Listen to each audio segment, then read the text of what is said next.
liberal Wisconsin, where the political party is just beginning. Welcome to the Devil's Advocate Show. Best friends proving it's never personal, only politics. Please allow me to introduce myself. Now here are your hosts, Dom and Crute. Welcome to the Devil's Advocates Radio Show. Dominic, it is April 15th. It is a tax day Monday, my friend. Or as I like to call it, Crudy, don't forget to send your extension day. Well, Dominic, I got a head start this year. I sent my extensions in early. Hey, all right, ahead of the curve. I am ahead of the curve. Here's something I found that was quite interesting. We're going to have a big show today, Dom. We've got our buddy Matt Rothschild. We call him Batman. He is the vigilante of good government. And the executive director of the Wisconsin Democracy Campaign, Matt Rothschild, in the 4 o'clock Central Time hour. And then a couple of stoner buddies of ours. And I say that with the greatest of affection. And respect. Gary Storck and stoner Craig Kinsley coming in the happy hour. We're going to make it all happy up in here, Dom, in the Broadcast Bunker 2.0. Going to talk about the efforts to advance marijuana legalization here in the great state of Wisconsin. And Dominic, before it was tax day, it was Bernie Sanders Friday. We were all feeling the burn. Thank you all for listening on WRRD 1510 AM, WTTN 1580 AM. Bernie by the Lake, brought to you with limited commercial interruptions by the Teamsters Local 200. Dom, let's start there briefly. I had a good day.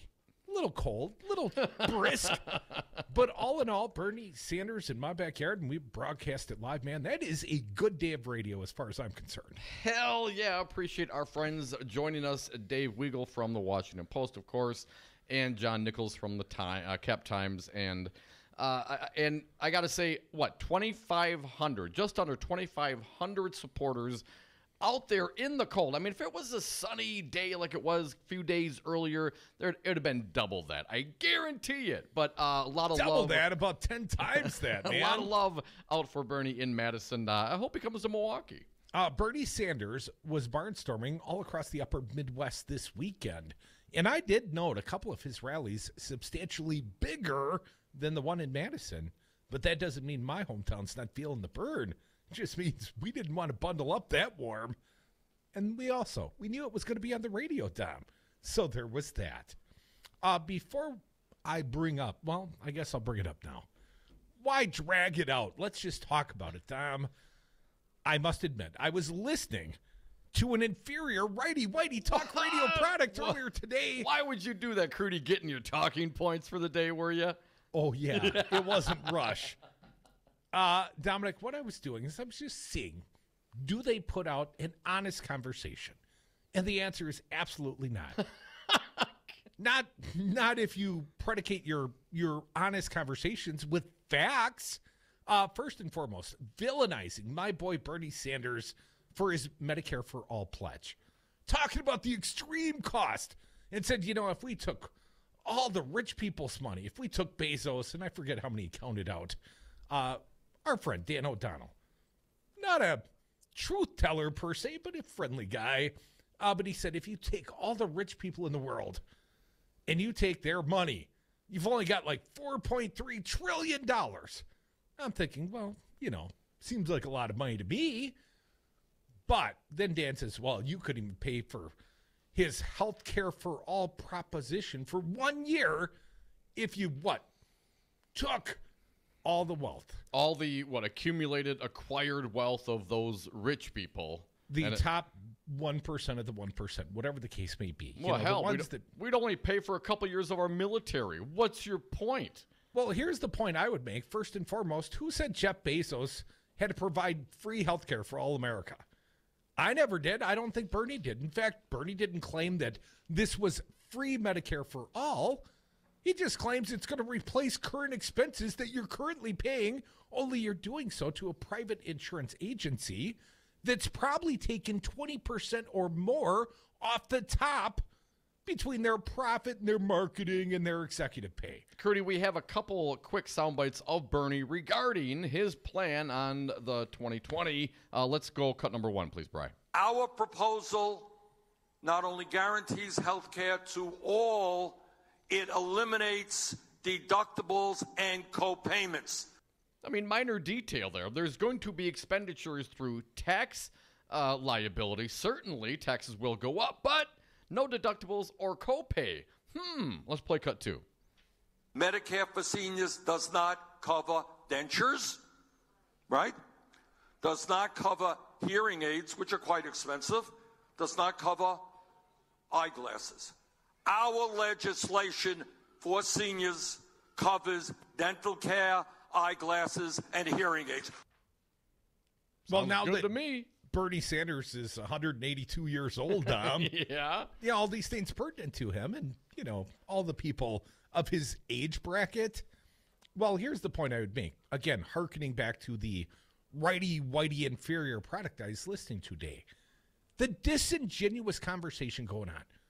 Bernie just wants to take all your money and give it to poor people. Apparently, the broad strokes, that's what it was. The redistribution of wealth, Crudy. And there's not enough wealth in the world to pay for all this insurance. I'm thinking to myself, we've got a $4 trillion annual budget, yet somehow we seemingly pay for it just mostly on the backs of the working class. And Dan O'Donnell talked about, and you liberals, you're going to tell us corporations don't pay enough taxation. I'm thinking, spot on. Yeah. Because, of course, the corporations used to pay about 32% of the entire tax load of the U.S. economy. Now it's 8%, and most recently with the Trump tax cuts, these new reduced tax rates for the corporations, Dom, we'll be lucky if corporate America is paying 6 or 7% of the entire tax threshold for the nation, federal taxes. I mean, it's ridiculously low. It's not like Amazon and Bezos didn't make any money last year, right? Right. And many other corporations. You can go down the list. I think Bernie had about a half a dozen he railed off. Well, let me correct the record on behalf of a guy who's not going to do so. First and foremost, Bernie's plan, Medicare for all, we're already paying $34 trillion with the T, trillion dollars, the U.S. economy, paying $34 trillion a decade, which means we, all of us cumulatively, all Americans pay about $3.4 trillion per year to provide health care that is, quite frankly, inferior for so many of us because many people don't have access to affordable health care. Hell, some people don't have any health insurance under the current plan, but every other industrialized nation somehow figures it out. But we here in the greatest nation in the world's history ever, we can't figure out how to do what? Healthcare for all? Affordable healthcare for all? Because we've got to drive it with the profit motive. And then once the numbers come out, it was the Koch brothers that did the math, or at least they funded the research, The right? libertarian-leaning research organization, yes. Bernie Sanders' proposition, Medicare for all, is cheaper than the current administration method. In fact, it's about $32 trillion over a decade. The current plan's $34 trillion. How many people get left behind? How many people have co-pays? How many people have, How many people have gone through bankruptcy and lost everything? I mean, what about the lost opportunity cost, Crudy, of those individuals who have gone through bankruptcy because of their medical issues?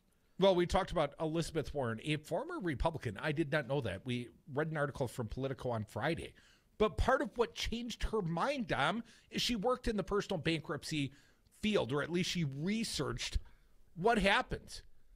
And about 50% of the personal bankruptcies in the United States are due to medical bills. Right. And most of those people had insurance that didn't cover the cost of their medical care. So it would be cheaper, there would be less profit motive, and more of us would be covered. Except instead of the boss withholding your insurance premium, or maybe guys like you going out to the individual marketplace and buying a policy with high deductibles and high copays to my memory, Dom. Instead of that, it'll be part of your taxes. Seems pretty simple.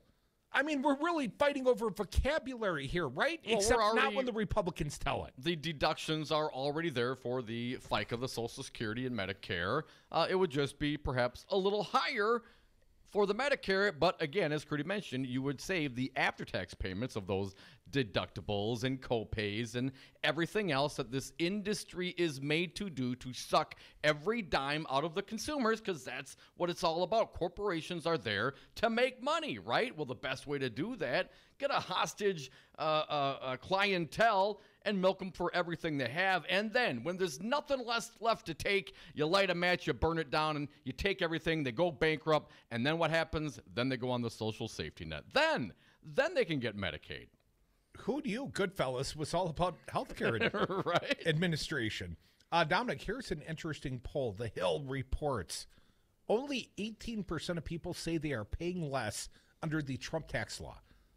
Now, Trump is blowing up the deficits, as every Republican seems to do, and yet they turn around, they point the finger at Bernie, guys with unrealistic tax and spend sort of propositions. Only they're doing the same freaking thing, only they aren't providing any value to the American people. Well, some American you're amongst people. the richest. Yeah, there you go. Very specifically, some American people. Dominic, real quick, less than 1 in 5 registered voters said they paid less in taxes during the first year of President Trump's landmark tax law. A Hill Harris X poll released Monday finds only 18% of respondents said that they are paying less in federal taxes in 18 compared to 17 in the survey, which was taken ahead of today, which is tax deadline day for, all you suckers that actually pay taxes. A majority said their 2018 tax bill was about the same or higher compared to 2017. 32% said their federal taxes were higher under the Trump tax law. A plurality of respondents, 36%, said they owed about the same in federal taxes compared to the previous year. And 14% said they're not sure whether they paid more or less, probably because they filed extensions like we do. Here's the greater point. The working stiff didn't get a tax break. And if you did, it was $10 extra in your paycheck. You didn't notice it. Now it's time to file your taxes and you get a smaller return. And they're going to tell you, no, you're doing great, America. This is just the way it's supposed to be.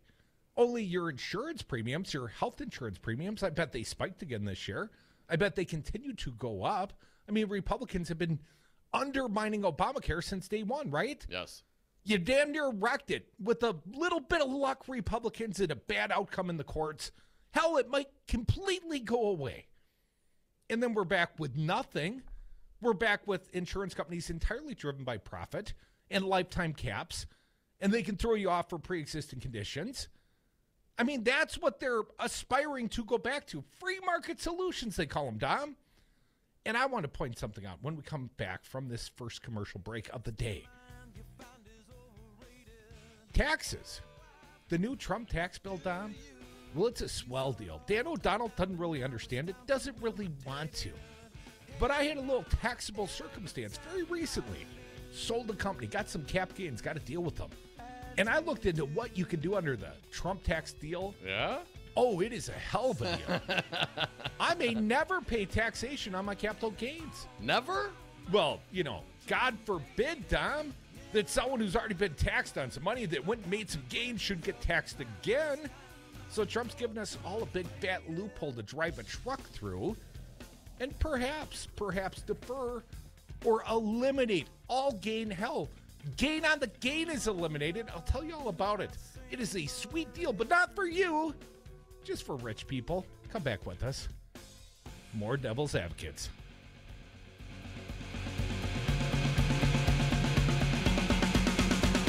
So divine, hell of an elevator, all the while my fortune faded. If you haven't got your health, you haven't got anything. I want to thank the President of the United States for his steadfast leadership. Nobody knew that health care could be so complicated. We became a pretty good governing party. Save Medicare, Medicaid, and Social Security without cuts. Have to do it. Really proud of what we've been able to do. People have worked on health care for many years. It's a very complicated situation. So you get nothing. You lose. You concerned about speaking up at work? Do you feel like you have no say in your day-to-day work routine? Join Teamsters Local 344. Call 414-258-4545 get a seat at the table. Join your brothers and sisters in negotiating for better wages, hours, and working conditions, and be part of the most powerful union in North America. Teamsters Local 344 covers sales and service throughout southeast Wisconsin and package and airlines statewide. Contact Teamsters Local 344 at 414-258-4545 or at local344.org. Electric bikes are exciting. E-bikes improve your health. E-bikes give you fun things to do this summer besides going out to eat. Lynn, I have gotten chubby. Lose weight, lower blood pressure. But is it going to cost me $2,000? No, at Crazy Lenny's E-Bikes, we have bikes for just $690. Get outside this summer. Ride the trails. Get an e-bike. Go up hills without pedaling. E-bikes only $690 at Crazy Lenny's E-Bikes, 6017 Odana Road. You don't have to buy one. Just try one. No, you don't have to buy one. Just try one. The Devil's Advocates, where there's always time for Scott Walker bashing. Welcome to our good buddy, Congressman Mark Pocan. Mark, in some small part, this little radio product, the entire rationale for buying a radio station was opposition to Scott Walker. One person's telling me, be humble, Crudy. Take a day and just be humble. And another person's telling me, no, dance on Scott Walker's grave. So, Congressman, I've always admired your sage advice, sir. What should I do? How should I react to this? We should waltz, we should polka, and we should two-step. We should be dancing on this right now. To your credit, and I do want to give you guys credit. In Milwaukee, we have seen a shift, especially the suburban areas, from when we had just conservative radio to having you guys there. We have seen a shift in that area, and that's important because I think when people hear ideas, we do better. And I want to thank you for being there and doing what you do. Hashtag Walker bashing. Bye, Felicia.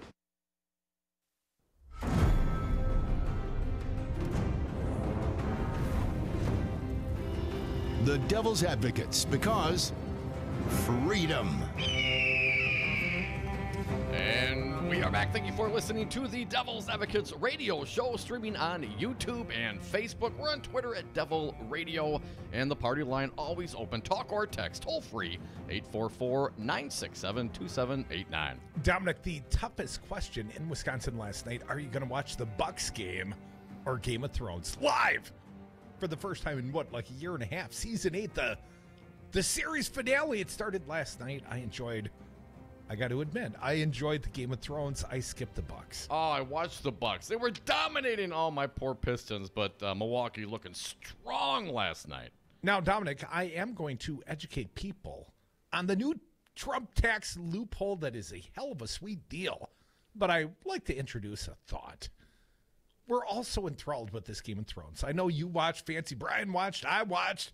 Hell, you were either a Game of Thrones fan on Facebook over the course of the weekend, or you were, being heckled for the fact you'd never seen one of the finer HBO series ever. Some of the non-Game of Thrones watchers, the non-watchers, they were very loud and boisterous themselves, very proud to have never seen a Game of Thrones. Yeah, but they're just wrong. And apparently losers, Dom. Come on, pay up. Get the HBO. Come on, fantasy and dragons. I mean, this used to be Geek World, man, you nerd.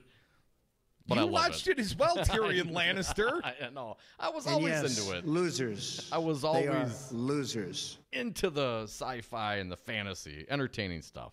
Well, Dom, I'd like us to take some calls today, and I'd like to put this world we live in currently, and I'd like to look at it through, the prism of Game of Thrones.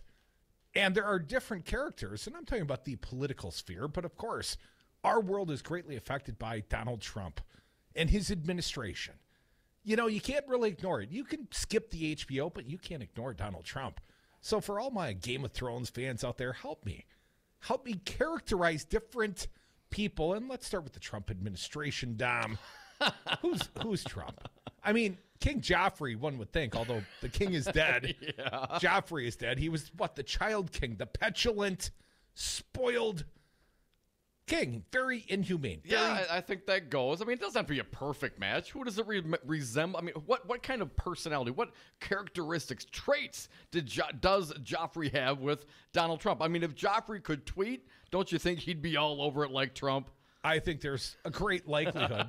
Dominic, you obviously hold the Tyrion Lannister position. Obviously, why? I drink and I know things. Oh, that's right. You're right. That's probably very accurate. It is close, and you are the hand of the queen.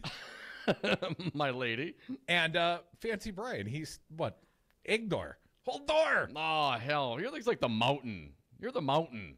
I'm the hound. If The anything. hound. All right, you're I'll the take hound. We'll take Release the hound. the hound. I'm kind of the mountain, but I talk more.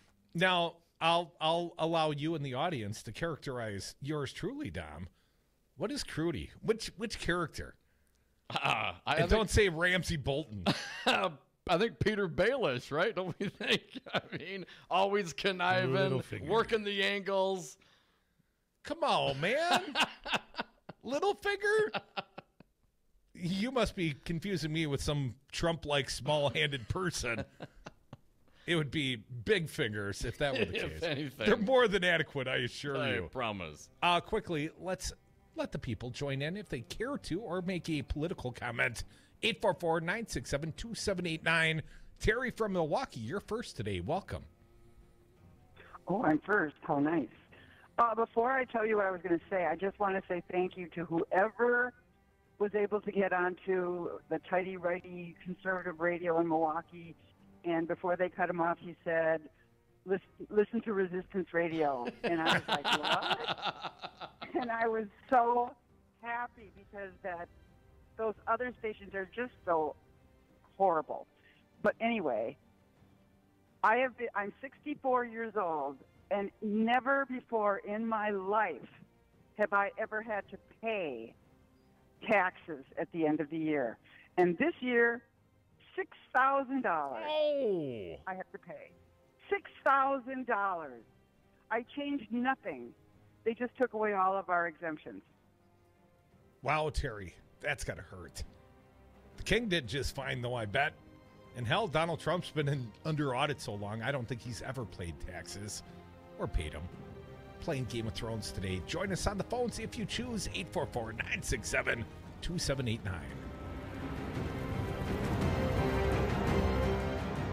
If politics is boring, you're doing it wrong. Check out more at domandcroot.com. I drink, and I know things. Regano's Roman coin. I loved playing high school sports. I loved the competition, the camaraderie, the bands, the crowds, all the pageantry, and I wanted to keep playing. But I graduated. No colleges called, and neither did the pros. So, to stay close to the game I loved, I decided to become a high school official. You know, a referee. When I played high school sports, I learned the importance of integrity, good sportsmanship, and respect for the rules. Now, as a high school official, I get to help model these same values to others. Maybe the colleges and the pros didn't call, but the kids in Wisconsin did. And now, I'm enjoying the competition, the camaraderie, the bands, the crowds, and all the pageantry of high school sports all over again. Interested in becoming a licensed high school official? Go to highschoolofficials.com to learn more and begin the application process.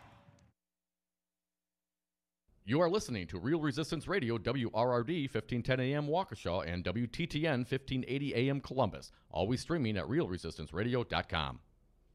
Have a drink at Regano's Roman Coin. This neighborhood corner tavern is as classic as the street it occupies. Family owned and operated since 1966, Regano's Roman Coin is located in a former Pabst Tide House on historic Brady Street, serving an array of craft beers with a focus on Wisconsin breweries. Also, weekly drink specials, trivia on Wednesdays, seasonal sporting events, parties hosted for all occasions, and pet friendly. Open 11 a.m. Tuesday through Friday, 10 a.m. Saturday and Sunday. Closed on Monday. Regano's Roman Coin, Milwaukee's pet-friendly, cash-only order-in classic corner tavern. Hi, I'm Anton Capella. As Chief Technology Officer at Five Nines, it's my job to make sure your network is up 99.999% of the time. Technology is constantly evolving, and keeping your business up to date in an ever-changing environment can be a hassle. At Five Nines, we're here to help. Five Nines is more than just our name. It's the level of service you can expect. Better IT gives your business a competitive advantage.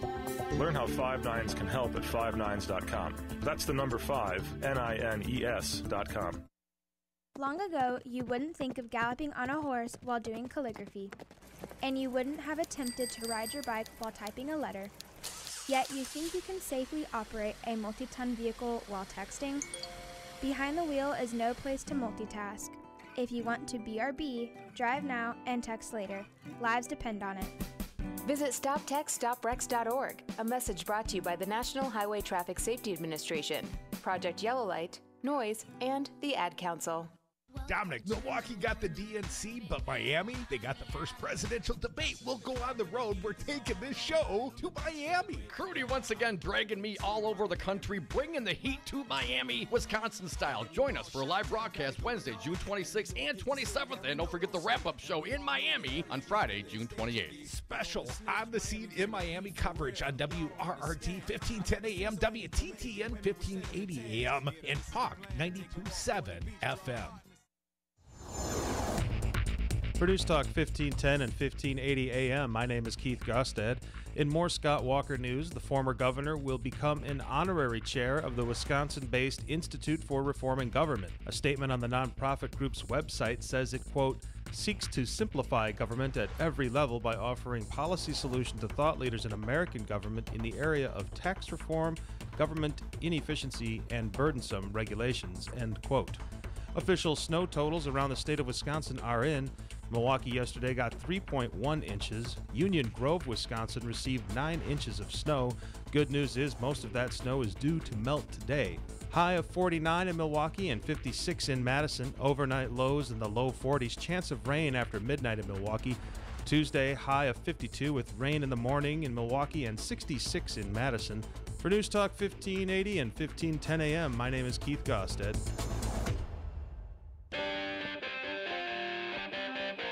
Ass, grass, or cash, nobody rides for free. Dom and Crute are the devil's advocates. Welcome back to the Devil's Advocates Radio Show. I will tell you about a big-ass loophole in the Trump tax plan. It's like getting your money for nothing and your chicks for free, Dom. But before we go there, and we will get to the phones as well, got people waiting. We love when the audience plays along. Trying to get a Game of Thrones theme going here as well today. Like our audience to help us select characters for the national government and perhaps even some of the smaller characters. And when I think of small people, small roles, small characters, I think of Scott Walker in the state of Wisconsin. I'd like to get it out there briefly. Scott Walker, first and foremost, Game of Thrones character. I would say Greyjoy. What they call him? What did Ramsay Bolton call him? The Reek. That guy. Theon Greyjoy? Yes. And he has been emasculated in a literal sense, if you're not a fan of the show, much like Scott Walker has been by Jim Sensenbrenner. Oh, no! The venerable Jim Sensenbrenner. The only thing that'll take that man out is an actuarial table. Well, Walker got biced. Former Governor Scott Walker might be regretting his decision to stay so politically active after his November defeat. Unlike other ex-governors, Walker is keeping a high profile, tweeting regularly, giving speeches, and even filling in on righty-whitey talk radio. But his comments during one of those talk radio gigs resulted in his being unceremoniously dumped as a speaker at a recent Republican Party function after he hacked off the often combustible U.S. Rep. Jim Sensenbrenner. Reached at a Sussex town hall last week, Sensenbrenner said the chairwoman of the GOP's 5th District Congressional Caucus made the call to remove Walker from the list of speakers at its annual meeting on March 31st. But Sensenbrenner said he had her back. I supported her disinviting him, said Sensenbrenner, who was first elected to Congress in 1978. Now, Dom, this hullabaloo, this disinvitation of Scott Walker is because Scott Walker went on righty-whitey talk radio and said, you better support the king. The king, of course, Trump, and his newest crazy policy, Joffrey, or Trump in this case, was what? National emergency. Declare a national emergency and grab money from wherever you want to and pay for the wall. Since we're living in a lawless society anyways. But Scott Walker chastised Jim Sensenbrenner and Republican senators and like 13 House members, including Sensenbrenner, because they voted against the lawless king. And Scott Walker wasn't having any of that. And that's why, as far as I'm concerned, he is Greyjoy. He's the Reek, Dom. He's been emasculated by the Congressman, Jim Sensenbrenner. Bice quotes Sensenbrenner as such. I don't want Walker to give a speech at a caucus, which is basically my base of support, and run the risk of being criticized for my vote which was a matter of principle. Tom Evenson, spokesman for Walker, acknowledged that Sensenbrenner and Walker had talked by phone about the issue, but he declined to discuss the contents of the conversation or what happened with Walker's speaking invitation for the caucus. Crudy, apparently he desperately wants to stay relevant. One prominent Republican said the situation shows just how much things have changed for Walker since he lost in November to Democratic challenger Tony Evers in his bid for a third term. Here's the quote. He desperately wants to stay relevant, stay ahead of the party, the conservative movement, said the Republican, who has to work with both Sensenbrenner and Walker. And now he is no longer the governor with no power base. Others can ignore him or take moves to show their disapproval. Dominic, if I were Jim Sensenbrenner, I would, in fact, invite Scott Walker down to the 5th caucus, and I would have a Republican red wedding style party for Scott Walker. 844-967-2789. Let's get to the calls. Mark from the SAC, you're up. What's up, buddy? Yeah, it's the Game of Thrones gets pretty addictive. I had not watched it until a couple of years ago, and everybody's talking about it all the time. And I picked up found a couple of the first 2 seasons, and it is addictive because they have no hesitation about just wiping out the entire cast of characters that you think were going to live till the end. But I think you have it right that Trump is Prince Joffrey. I mean, the guy who has had everything little handed to him, and figures he can get away with just about anything. But he found out in the end that he didn't. Well, Joffrey got poisoned. Are you saying what? Putin's going to tire of him? That would never send happen. Send him some polonium in the mail or something? I would not. I'm not saying I want that to happen to Donald Trump. I mean, that would be criminal to say something like that. But if he choked on a Big Mac, you wouldn't give him the Heimlich? Is that what you're saying, Mark? He doesn't let anybody in the room with him aside from Sean Hannity over the phone. That for their nightly sweet good night. That's just booty calling, though. Yeah, it is. Yeah, it's Scott Walker and Reek. Though Reek did actually become Theon again, that he actually redeemed himself, and I think Scott Walker is completely unredeemable. Except by his Christian God, I guess that he figures he's already redeemed. But I mean, he is just. You mean the same God that told him to run for president and then humiliated him after 71 days? That God? That God, yeah. The Lord works in mysterious ways, Mark.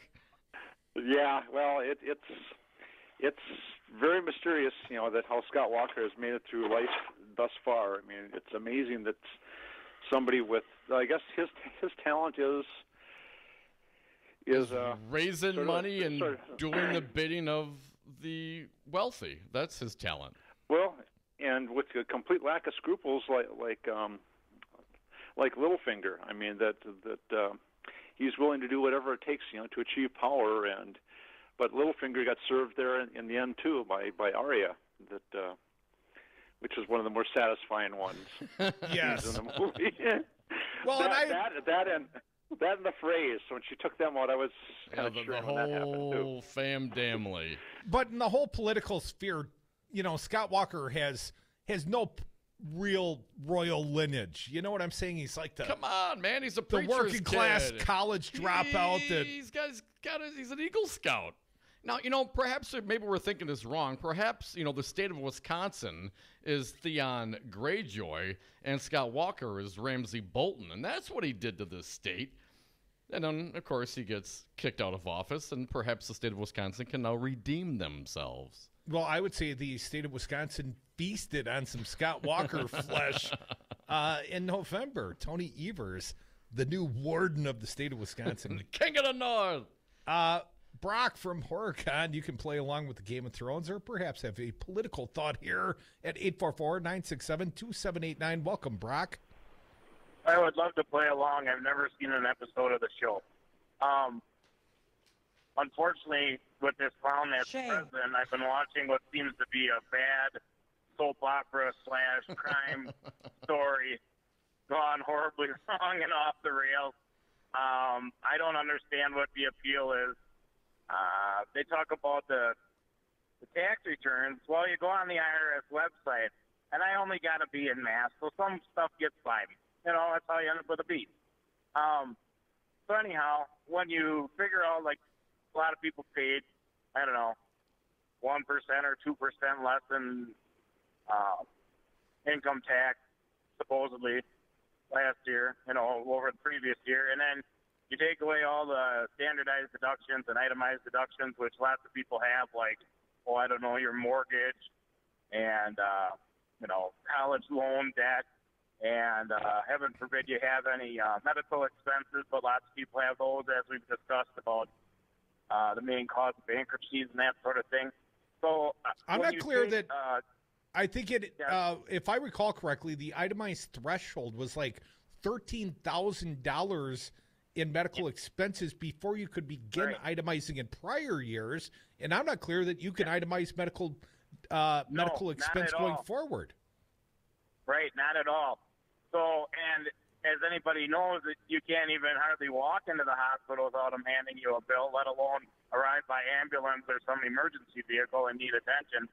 So anyhow, so you go on the website, so 2% or 1 to 2% minus, let's just say 20%, which I would think by the time you added all that together, it's pretty substantial. You're underwater like 18%. Where is the gain there? And then some people said they did better. 18% of the respondents said they did better. The math just doesn't add up. And if you're in a situation where you made an investment and you're now 18% underwater, that was not a good investment. With Act 10, that move through Wisconsin with Slapnuts Walker cost me about $12,000 the day that went into place with how they calculated my overtime pay, my hourly wage, my holiday pay, and what they were contributing or not contributing to my 401k or pension anymore. Brock, you're a state employee then? You were directly affected by Act 10? Yeah, I didn't figure out exactly what the insurance ramification difference was, because when I got to $20,000, that asshole was there to take a picture with us, and I didn't stand in the picture with him because I had grabbed him right by his shirt. You got to be careful about grabbing those governmental officials. You might get a sword in the you-know-what. Right. Thanks for the call, Brock. Here's something that's going to chafe you a little bit, Brock. If you're well-to-do, at least if you had the good fortune of selling something at substantial profit, you'd be subject to capital gains under the tax codes. And, the average working stiff isn't really affected by cap gains because most people don't hold individual stocks or corporations. Most people have a 401k, and that money goes in as pre-tax dollars. That might be a mild, modest garnered benefit from your employer, and hopefully you're taking advantage if it is. But ultimately, you don't pay cap gains when your 401k shifts some dollars around. You're not paying direct cap gains. Not the same way you would if, let's say, you're living entirely from dividends or from stock holdings, or maybe you own a corporation. Well, Dominic, you and I both know I've been a small business owner. I'm an entrepreneur, something of a serial entrepreneur. And sometimes you win and sometimes you lose. And some of my businesses, less than successful, see Milwaukee radio, at least from a profit standpoint. But, the audience is joining us each and every day. We're happy with you, the audience, so don't hear me wrong.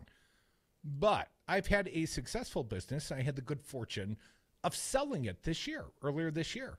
And it helped me to clear some of the debt I had accumulated trying to launch a radio station, which, was more cash intensive than I anticipated.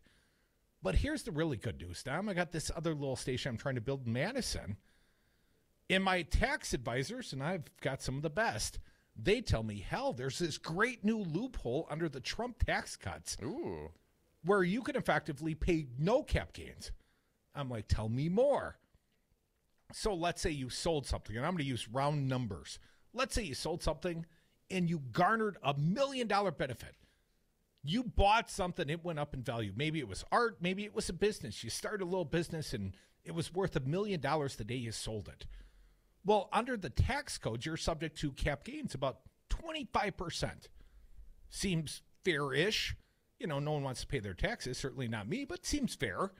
So you pay about $250,000 of your taxable $1 million in gross income this year, assuming that's the only income you make. That's not income. That's cap gains. Capital gains, yes, correct, okay. correct. So, assuming you sold off your company and you'd no longer get paid by the company, so you're not drawing a wage or a salary from the company as the owner-employee of your own company, which is very similar to my circumstance, but I got a lot of cap gains. But I don't have to pay them. Not for 7 years, Tom. What? All you got to do is you got to take that cap gains, and you got a 6-month window. It's not like the old real estate 1031 exchanges, because those were very specific and well-regulated. Trump doesn't believe in well-regulated tax cuts.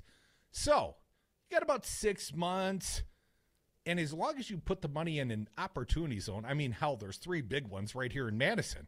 I'm over on the west side, new office. Well, what do you know? I located my new business, Tom, in an opportunity zone, air quotes, which just means on the west side. I'm down from Westtown Mall. Nothing wrong with this area. It's not extremely blighted. In fact, it's very close to the research park associated with UW. So I guess they want other billionaire sorts to build backfill in by the UW research park. But for little business guys like me, I can take my cap gains and I can put it in this opportunity zone, and I'm not subject to any cap gains for 7 years. And that's just the beginning of how sweet the deal is. So help me understand. You end up with a net profit on your initial investment of $1 million, normally subject to capital gains taxes, maybe 25%. But instead, based on this new opportunity, the opportunity zone, you invest in the opportunity zone. You put the entire $1 million in there. Do you have to put the whole thing in? You don't have to, but you could. Okay, all right. If you want to avoid paying cap gains on the entirety of your proceeds. For our exercise, we want to avoid paying cap gain taxes entirely. So roll the whole thing into an opportunity zone. Buy a business or move an existing business into an opportunity zone, meet the criteria. It's pretty sketchy at this point. And you can basically not pay any cap gains for 7 years. So again, using this $1 million example, Dom, that $250,000 that you have to pay through the IRS, well, that's not due till 2026. And you know what? I don't know what's going to happen between here and 2026 in life, but I'd much rather take my chances that stuff costs more money in, let's call it 7 years, than it does now. And that the value of the $250,000, if these were real numbers, that you would have paid in cap gains. Yeah, well, I'd take my chances on using 7 years from now numbers because, hell, I could win the lottery between now and then. But if I hold on to that investment for 7 years, Tom, I don't even have to pay the $250,000. What? I get to take 15% of my cap gains right off the top. So now my $250,000 liability, using these hypothetical scenarios, is $212,500. So I just got, about a $27,500 tax cut. Let alone the opportunity value of investing the $250,000 over the course of the 7 years. Yes. But here's the really sweet part, Tom. Whatever company I buy, let's say I paid $1 million. Radio station in Milwaukee just sold for what? 2 of them just sold for about $16 million. Let's say I had the good fortune of really making this the most successful lefty radio station in America. And that station's worth, $10 million in 7 years, or 10 years. Let's call it 10 years from now. 2029, I'm ready to head out the pasture. I'm ready to sell off. Well, I'm going to be subject to paying cap gains on that gain, right? Right? No. What? No gain on my gain. So that $1 million, if that $1 million minus the $212,500 that I had to pay, 7 years from now. If it turns into $10 million? I pay no gain on the gain. Wow. You see why the rich get richer and the poor, they just have babies. Or that's how the song went. Come back with us. We are the Devil's Advocates. That is a sweet tax deal if you can get it. You know, cap gains. If you've got a big hunk of cap gains you want to avoid this year, call your accountant and ask him about Trump's opportunity zones. You may never, ever, never have to pay taxation on that money, just like the average working stiff, right? Right? Come back with us. Phone lines open, 844-967-2789. Look at that, look at that.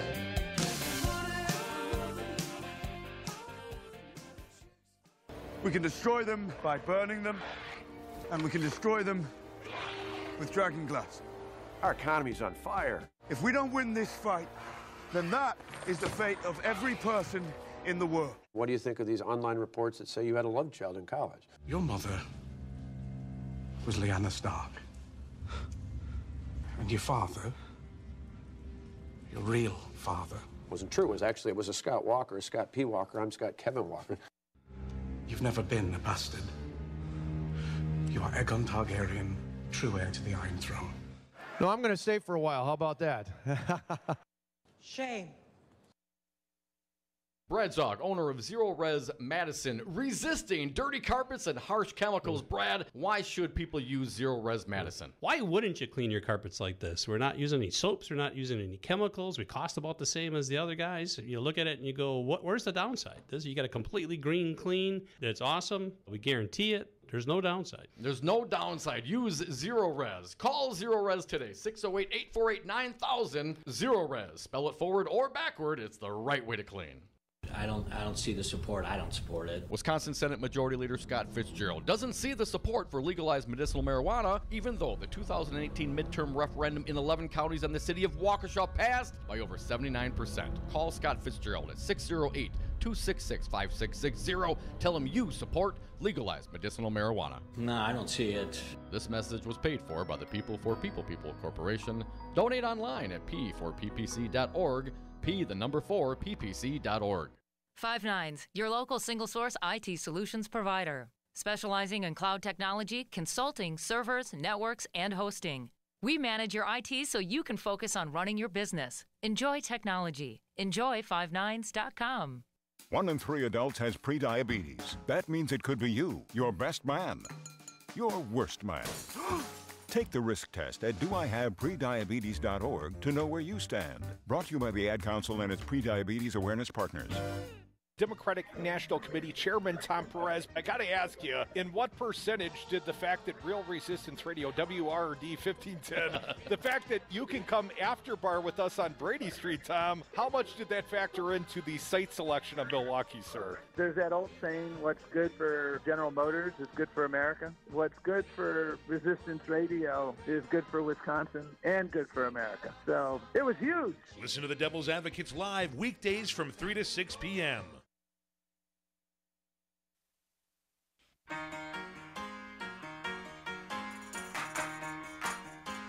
The big and tall of political talk. Dom and Krut are the Devil's Advocates. And we are back. Thank you for listening to the Devil's Advocates radio show, streaming on YouTube, Facebook, on Twitter at Devil Radio. Join us on the phones at 844-967-2789. Dominic, I think I'm going to claim my own character from Game of Thrones. I'm going to anoint myself like Jaime Lannister. Really? He's a complicated character. He sleeps with his sister. Well, I don't have that going for me. Have you been? Do you watch Veep? I've only watched a couple of episodes. I'm just starting to get into it. I have not watched it traditionally, no. The candidate against Selena Meyer, the woman that played Eileen on Seinfeld, very funny. She plays the former president running to restore her former glory as president once again. And she's running against a, sort of a Louis Gohmert, Glenn Grothman type Congressman Ryan, Jonah Ryan. And as fate would have it, Jonah is married to his former stepsister. And Selena meets Jonah Ryan and his wife in the hallway and says, "Do you go by Mrs. Ryan or your what is it? Your maiden name? Mrs. Ryan. Nice. She goes, either." So anyways, 844-967-2789. Tax laws. I mean, of course, today is tax day. Crudy, the situation that you describe seems like highway robbery. Well, a little bit. I mean, how do you get to a situation where you take the initial investment after paying a deducted amount on the cap gains initially and then never, ever have to pay ever again? Dominic, I just noted a radio station just sold in Los Angeles. $43 million. Maybe I'm being... maybe I'm underestimating the potential growth in the initial investment. Maybe that hypothetical $1 million could turn into $43 million, and it would still not be subject to cap gains. So do you think then labor should be taxed at a lower rate than cap gains? What do you think? I mean, obviously the conservatives are going to say, listen, they already paid taxes on this money. That's why it's in their pocket. But why should we presume if that they that take is the that case? money and then now reinvest it? But why should we assume they ever paid taxation on the money? Why would you make that presumption? Why would we presume they ever earned it? What if they inherited it and it was exempted from estates? I mean, Trump also doubled the estate exemption. It used to be $5.4 million. Now it's over $11 million, Tom. Why would we assume they ever paid taxation ever? Well, because it applies. Theoretically, you can avoid taxation on all your money. How? How the hell is that going to happen? Just Crudy? wait for Daddy to die and hand you off a check. And if it's exempt from estate taxes, that money could theoretically then be turned around, and you can use the Trump tax loopholes through the opportunity zones. Maybe you would pay 85% one time. After 7 years of deferment, maybe you would pay once on cap gains, but all the gain on the gain would be exempted forever, Dom. That'd be a hell of a deal, wouldn't it? Yes, it would. For everyone except the U.S. government, because they never get their piece of the action. I mean, it's a great deal for the investor class, for the rich guy. But if it's being handed off, Crudy, if it's being handed off, hasn't been taxed already, we're going to have to follow up with this conversation. We are the Devil's Advocates, WRRD, WTTN. We'll be right back. If you missed something on the Devil's Advocates, don't worry. After you get over your shame, you can check out domandcroot.com. Podcasts and interviews updated daily. Shame. Shame.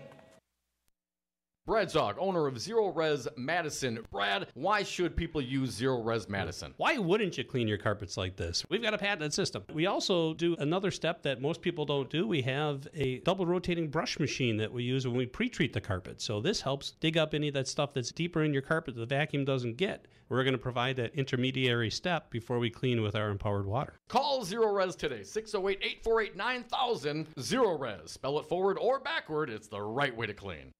Electric bikes are exciting. E-bikes improve your health. E-bikes give you fun things to do this summer besides going out to eat. Lynn, I have gotten chubby. Lose weight, lower blood pressure. But is it going to cost me $2,000? No, at Crazy Lenny's E-Bikes, we have bikes for just $600.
former San Antonio mayor, spoke to donors at the Democratic Party Founders Day dinner at the Hyatt Regency Hotel.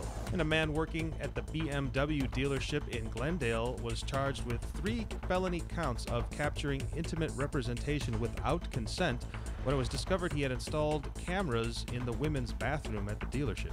High of 49 in Milwaukee and 56 in Madison. Overnight lows in the low 40s. Chance of rain after midnight in Milwaukee. Tuesday, high of 52 with rain in the morning in Milwaukee and 66 in Madison. Wednesday, thunderstorms with highs in the mid-50s. For News Talk 1580 and 1510 AM, my name is Keith Gostad.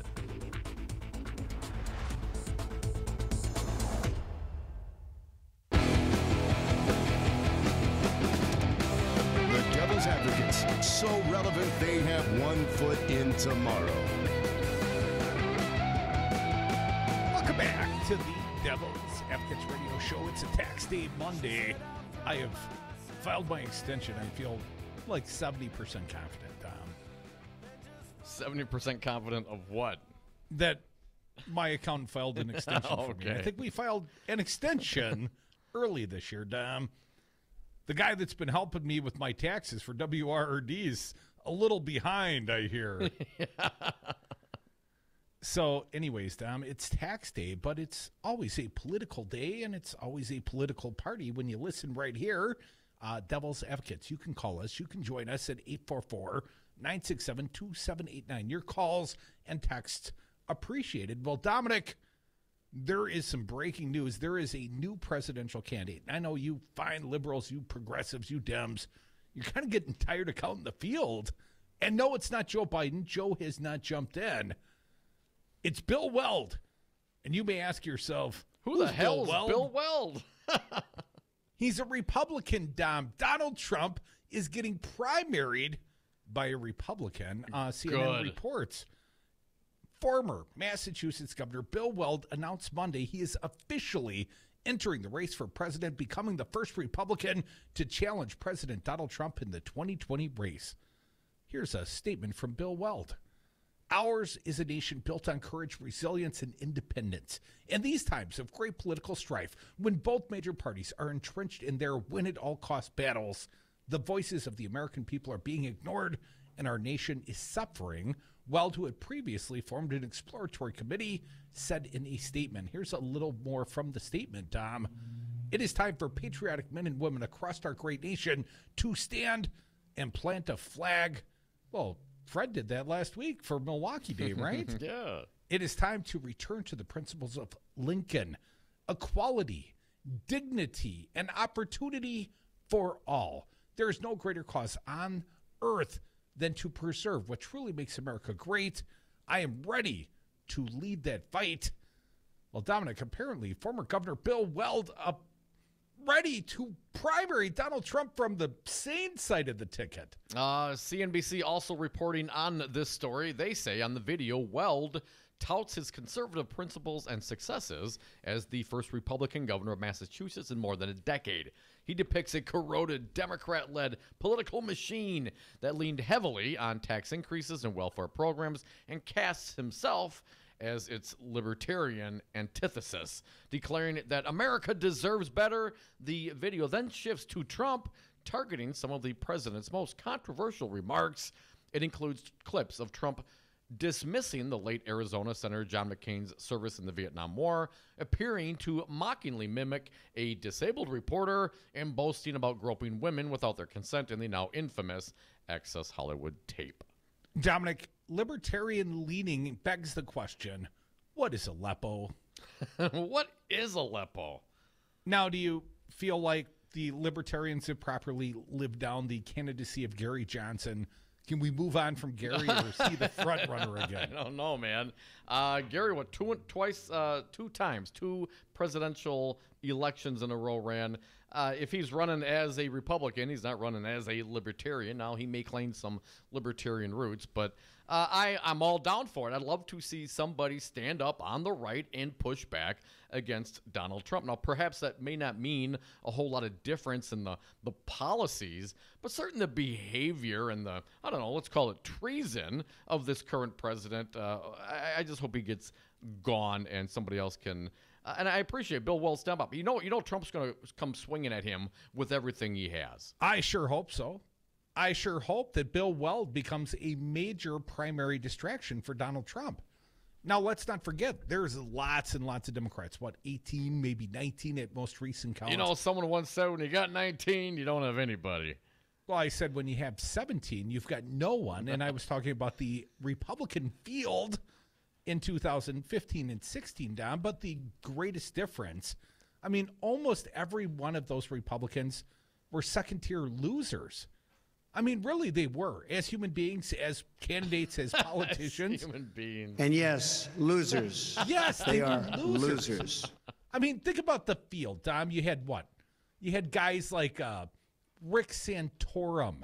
You had guys like, well, I guess Herman Cain was a little bit earlier. I'm thinking of the 12 race. But you Becky, Stan. John Kasich, Ted Cruz, Marco Rubio, Ben Carson, Jeb Bush, Jim Gilmore, Chris Christie, Carly Fiorina. I mean, there's some other ones out there, right? Oh, don't forget Scott Walker. All right. 0.0. Hell yeah, I would. Yeah, Jeb Bush would kill baby Hitler, or so he claimed, Don, but never much got traction. Not once Donald Trump got into the race. Now, Donald Trump, clearly, he is an outlier of some sort, Dom. I don't even know how to describe him amongst the Republican field. But I would point out the Democrats have a deep bench, and now they have a new frontrunner, new polling, Dom. My guy Bernie Sanders is now in first place. He has supplanted Joe Biden in the most recent polling, according to thehill.com. Sanders leads the pack, followed by Biden and Buttigieg. Now, Sanders, Biden, and Buttigieg, that's the same way the Marquette University Law School poll had it in Wisconsin. I'm going to read from this article, Dom. Senator Bernie Sanders leads the Democratic presidential field in a new Emerson poll. Let's not forget, Bernie also leads in Wisconsin in a prior Emerson poll. He is followed by former Vice President Joe Biden and South Bend, Indiana Mayor Pete Buttigieg. The survey found that Sanders, who has come in second behind Biden in most polling, is leading now with 29%. Biden, who has not yet announced a 2020 bid, is in second place with 24%, followed by Buttigieg at 9%. Kamala Harris and former Rep. Beto O'Rourke are tied at fourth place at 8%, followed by Elizabeth Warren at 7%. What about Eric Swalwell, Dom? What about Eric Swalwell? Right. I don't see him on here. Crudy, here is the quote from Spencer Kimball, the director of Emerson Polling. While still early in the nominating process, it looks like Mayor Pete is the candidate capturing voters' imaginations. The numbers had him at 0% mid-February, 3% in March, and now 9% in April. Damn. Meanwhile, Kimball said Biden has lost some support in recent weeks. Wonder why? He led Sanders 27% to 17% in February before dropping to 26% in March, tying with Sanders in recent weeks. Of course, Biden's been dogged by allegations from several women who say he's touched them inappropriately at public events, though half of Democratic voters have said the allegations will not affect their vote. Do you think that's the difference, Tom, or do you think people are just getting sick of Joe Biden making up his mind? Probably a little bit of both. If you're in it to win it, Joe, just get in the race. I mean, how Bill Weld more decisive in primarying Donald Trump than the former vice president? Emerson also released some polling here, Crudy. General election, Trump versus Biden. Biden wins 73 to 47. In Trump versus Sanders, Sanders wins 51 to 48. So Biden has a modestly larger lead in a head-to-head matchup, Tom? That is correct. Trump versus O'Rourke 51, Trump 49. Trump versus Harris, it's a tie, 50-50. Who else we got here? Elizabeth Warren, Trump beats Warren by 4, 52-48. And Trump versus Buttigieg, Trump 51, Buttigieg 49, so Trump by 2, but that cat's just getting started. Yes, he may grow. Dom, other big news, the news that wasn't today, I thought we were getting a redacted Mueller report by tax day. What happened, Bill Barr? Well, he must be really busy, running the IRS and cashing all those checks. Why is it? Well, he runs the DOJ. Bill Barr is not the Department of Revenue Secretary, not the IRS Secretary. Yes, he's the DOJ Secretary. So why doesn't he have the time? Was he busy watching Game of Thrones? Watching the Masters coverage coverage out of this markers, weekend? man. He had to get the rainbow-colored, highlighters, and he just ran out, and the store was closed over the weekend. A busy guy. And I'm sure they'll finish up. Now they're saying Thursday. DOJ has come out and officially said Thursday is the day. Thursday. Now, I'll be gone. I'm going to take a little early break. I'm getting out of Dodge, Tom. You'll have some fine co-hosts helping you explain it all to the audience. We're going to be rocking on Thursday. Man, I got Who do you got on Thursday? Joe Zapecki coming in at 3 o'clock. Our pal Jim Santel coming in at 4 o'clock. And Maggie Dawn coming in the about 5:30. Then I'll be sticking around for her show as well. It's going to be a rocking party here on Thursday. It's going to be Mueller time day with some heavy redactions. So you got your two legal eagles, former U.S. Attorney Jim Santel and Maggie Dawn, using up all our good sources. When I go away for 2 days, man, you're using them all up at once. It's going to be a huge day. I can't believe you're leaving when Mueller's dropping the report. Come on, man.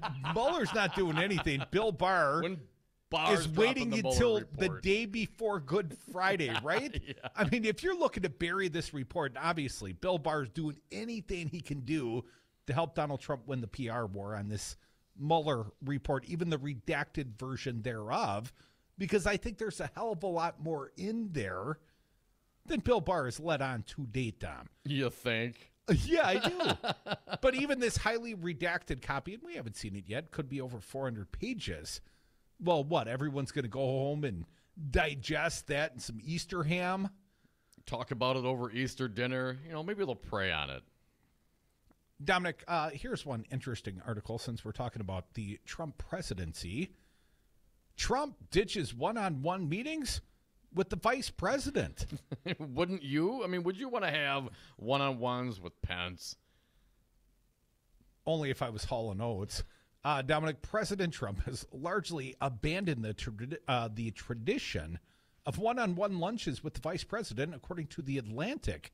Instead, Trump reportedly invites aides to lunch meetings with Vice President Pence.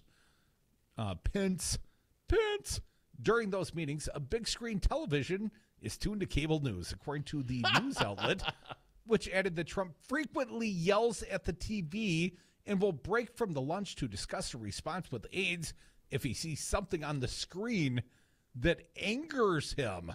According to this Hill article, Dom, a Pence spokesperson disputed the report, saying that if anyone joins the vice president Trump, it's usually acting White House Chief of Staff Mick Mulvaney and Mark Short, who is Pence's Chief of Staff. Trump often brings up Pence's endorsement of Senator Ted Cruz in the 2016 Indiana primary. Makes you wonder how Chris Christie ever got blocked out on that job, right? I mean, the Bridgegate thing didn't seem to bother Trump much. No. And it seemed like Trump was going to pick Chris Christie as his running mate. And then what? They boxed him out. They told him the airplane needed servicing and sent him to dinner with Mike Pence. And that was the last time they dined alone, apparently, Dom. Trump often brings up the Pence endorsement of Ted Cruz in the 2016 Indiana primary. Well, we were there. The Atlantic, citing unidentified sources, added, noting that the president has told Pence he is Trump. Pence, is in Trump's debt for sparing him a re-election fight for Indiana's governorship. So if he hadn't have put him on the ticket as the sidecar, Dom, Pence he'd have been about as relevant as Scott Walker is today. He'd have been a former governor. Here's a quote. I had the most valuable endorsement. Former Indiana basketball coach Bobby Knight. That's true, Dom. He rolled him out in South Bend, Indiana that night, right?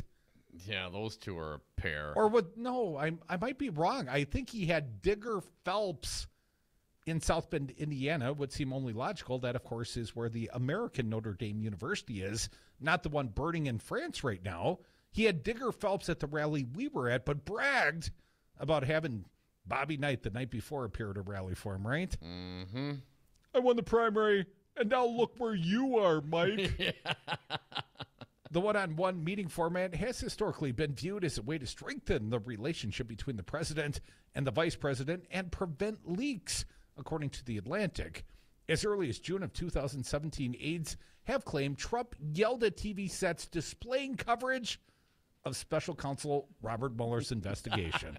Yelling at the TV. At least we know why now. Yeah. Well, we're going to find out a whole lot more on Thursday when we actually see the redacted Mueller report. I'm curious to know how much we going to see it, or is it just Congress? Congress gets the report. Are we, the American people, going to get that redacted report, or do we have to wait for a leaker, Dom?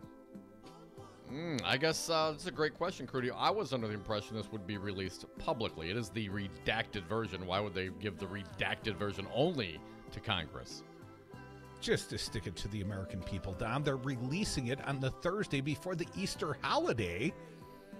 I mean, come on. Mike Pence might not even get an actual copy of the Mueller report. Yeah, he was there. He already knows. Does he know? What does he know? And when did he know it? Come back with us. We are the Devil's Advocates. Phone lines open. You can always join us here. It's a tax day Monday. Just, do some math and we'll take your calls. 844-967-2789. Ken Vogel just texted me. Perhaps we've got a booking, Dom. I'll let you know in just a moment.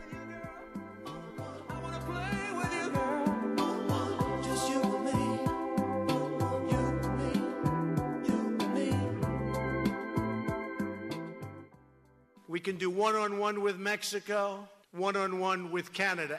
Devil's Triangle. A dinner was arranged. I think he asked for the dinner. I think the White House could have handled this better. He was very nice to me with words, and when I was with him, but after that, there has been no relationship. 5 your local single-source IT solutions provider, specializing in cloud technology, consulting, servers, networks, and hosting. We manage your IT so you can focus on running your business. Enjoy technology. Enjoy 59s.com. Electric bikes are exciting. E-bikes improve your health. E-bikes give you fun things to do this summer besides going out to eat. Lynn, I have gotten chubby. Lose weight, lower blood pressure. But is it going to cost me $2,000? No, at Crazy Lenny's E-Bikes, we have bikes for just $690. Get outside this summer. Ride the trails. Get an e-bike. Go up hills without pedaling. E-bikes only $690 at Crazy Lenny's E-Bikes, 6017 Odana Road. You don't have to buy one. Just try one. No, you don't have to buy one. Just try one. 1 in 3 adults has prediabetes. That means it could be you, your best man, your worst man. Take the risk test at doihaveprediabetes.org to know where you stand. Brought to you by the Ad Council and its prediabetes awareness partners. Congresswoman Gwen Moore.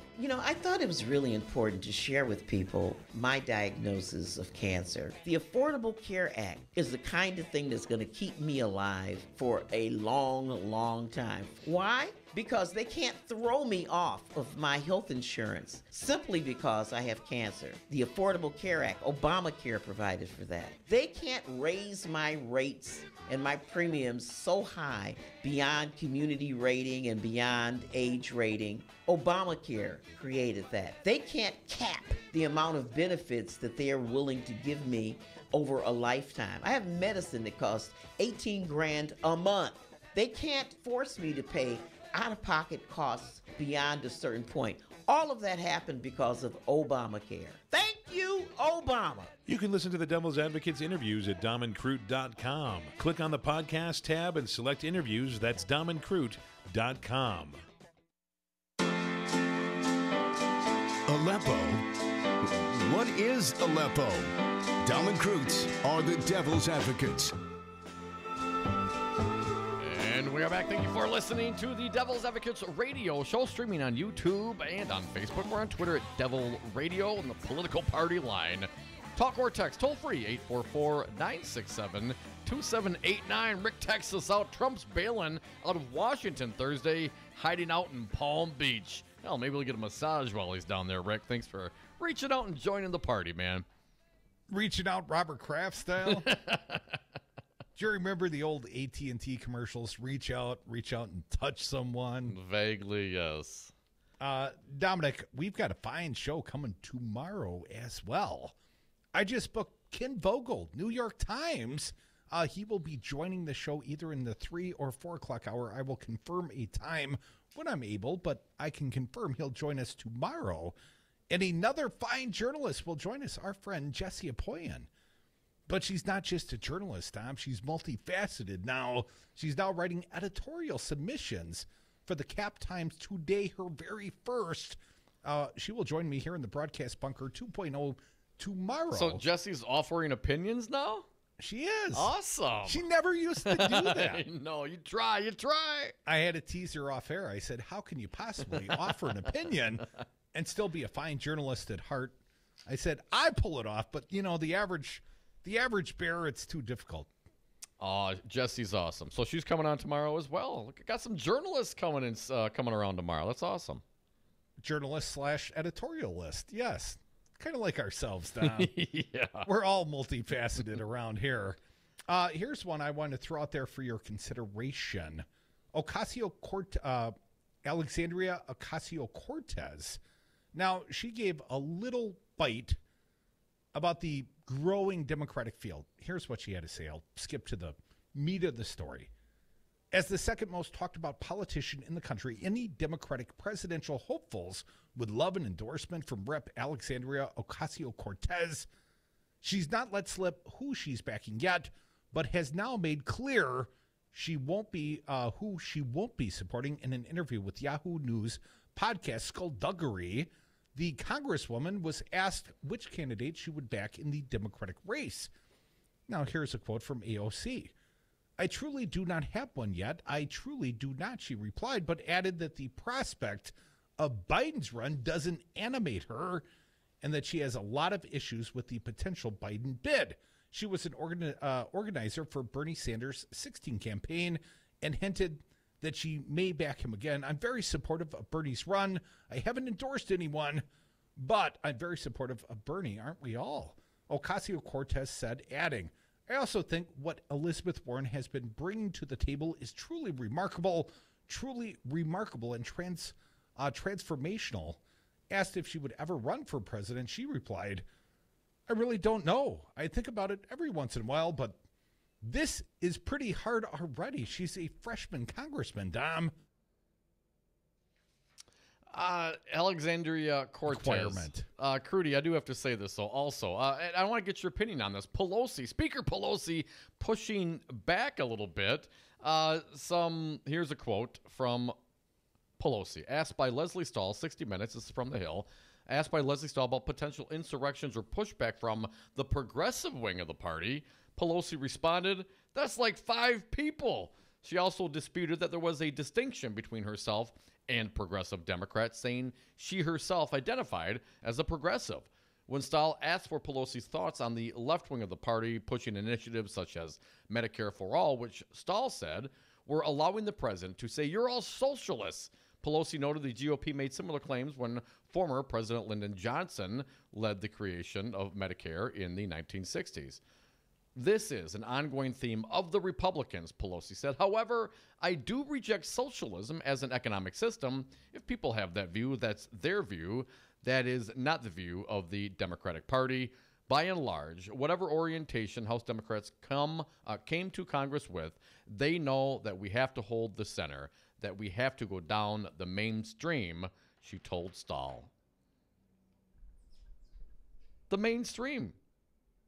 That they have to stay, center? I mean, is that where the Democrats came to power? Is that why they won? Because they went mainstream? Pelosi also said she respected the office of the presidency too much to rule out any cooperation with Trump. He's not worth the trouble of saying, you're so horrible, we can't work together. No, we need to work together, Pelosi told Stahl, echoing earlier comments that Trump was not worth impeachment. Asked by Stahl about earlier comments she made referring to Trump's assault on the Constitution, Pelosi expressed confidence the country's system of government could outlast Trump. Quote, well, I think our future is strong enough, built on a strong foundation to withstand everything, including the current occupant of the White House. I don't think for 2 terms, though. Right. I hope not for 2 terms. Nancy Pelosi on 60 Minutes. So the question, I guess my question ultimately is there an issue with the cohesiveness of the Democratic Party? AOC certainly catching fire, loved by the progressives, reviled by the Republicans. Of course, they can't get her out of her mind. Yeah, Fox News made her famous, Tom. Almost like Pelosi. You can't. I mean, they're talking like AOC, like they did about Pelosi. Do you think Speaker Pelosi is helping her caucus by speaking in this way? No. I'll leave it at that for now, because we're out of time in this hour, Don. But the happy hour, it's going to commence next. I got a couple of fine guests waiting in the lobby. Gary Storck and Greg Kinsley. They will join me here in the Broadcast Bunker 2.0. We will talk about legalized marijuana in the great state of Wisconsin. And one candidate's going to break your heart, Dom. Joe Biden. Joe Biden ain't down for legalized marijuana, or at least gave indications to that fact. Hell no, Joe's got to go. This weekend. Folks, we're the Devil's Advocates. We'll be right back. You can join us on the phones. Always here. They're toll-free at 844-967-2789. The happy hour. We're going to start right now.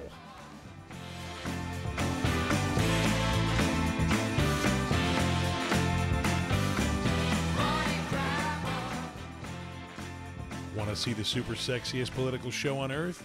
Check out the Devil's Advocates on YouTube.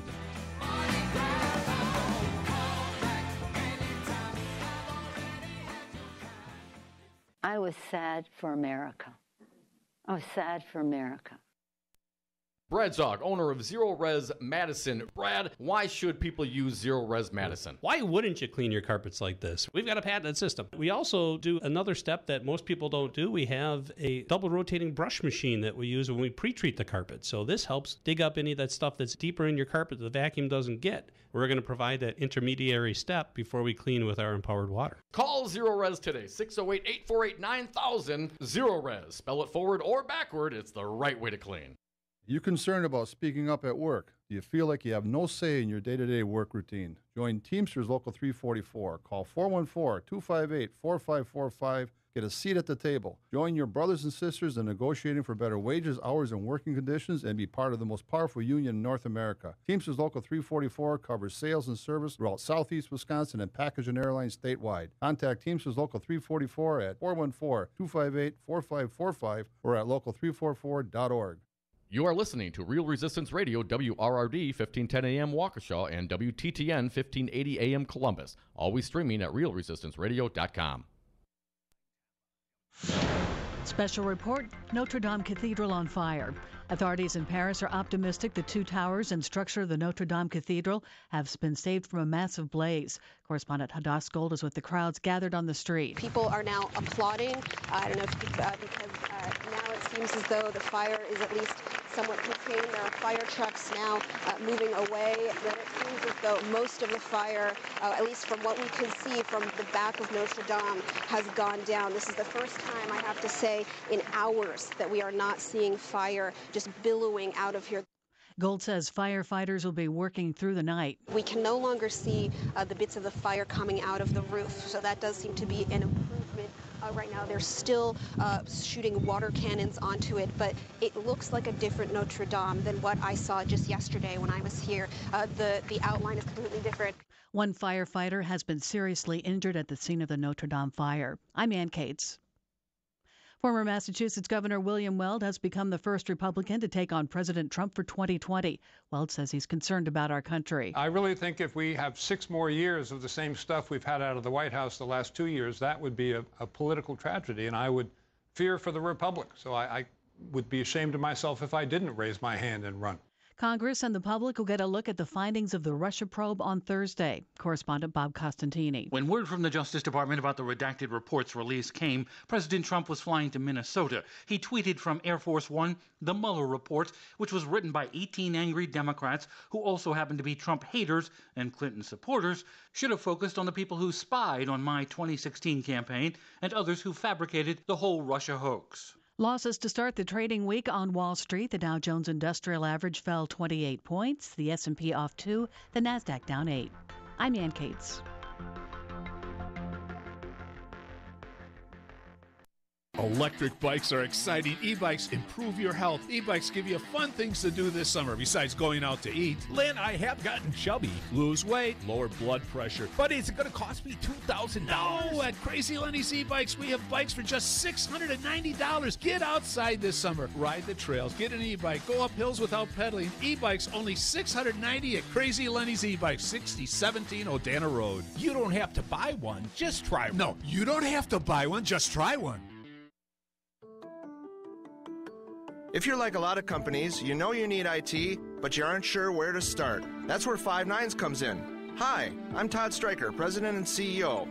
For almost 15 years, Five Nines has been providing IT solutions to companies just like yours. We'll show you the solutions that are right for your business and give you the roadmap to success in the future. Find us at fivenines.com.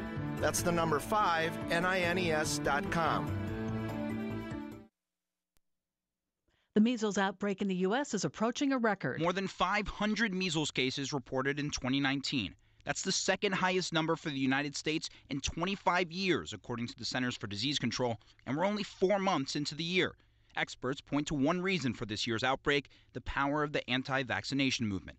Worldwide, the World Health Organization reported there were more than 100,000 measles cases for the first 3 months of 2019, up nearly 300% from the same period last year.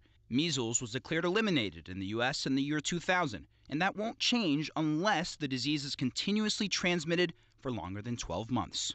I'm Omar Jimenez. Full House actress Lori Loughlin, her fashion designer husband, and other prominent parents are pleading not guilty in the college admissions bribery scam. The two said in court documents filed today that they are waiving their right to appear in court for an arraignment. I'm Ann Cates.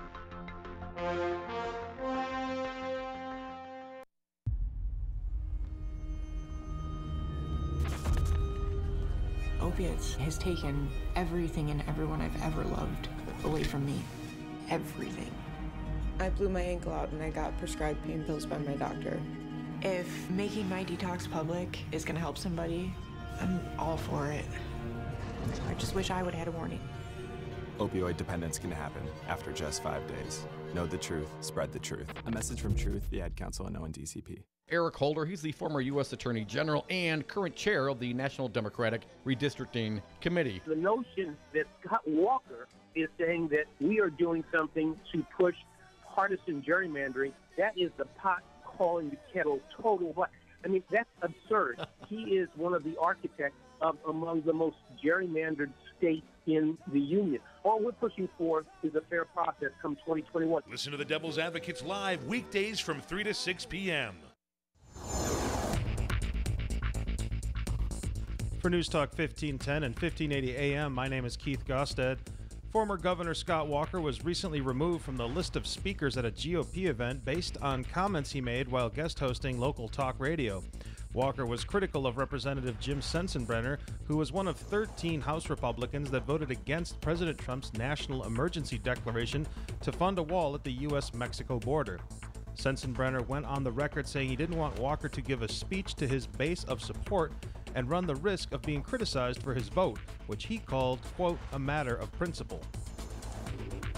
The Brewers lost yesterday to the Dodgers 1-7. They're back home today, taking on the St. Louis Cardinals tonight at Miller Park, and the Bucks turned the Pistons over in Game 1, 121-86. The next game in the series is Wednesday evening at the Forum.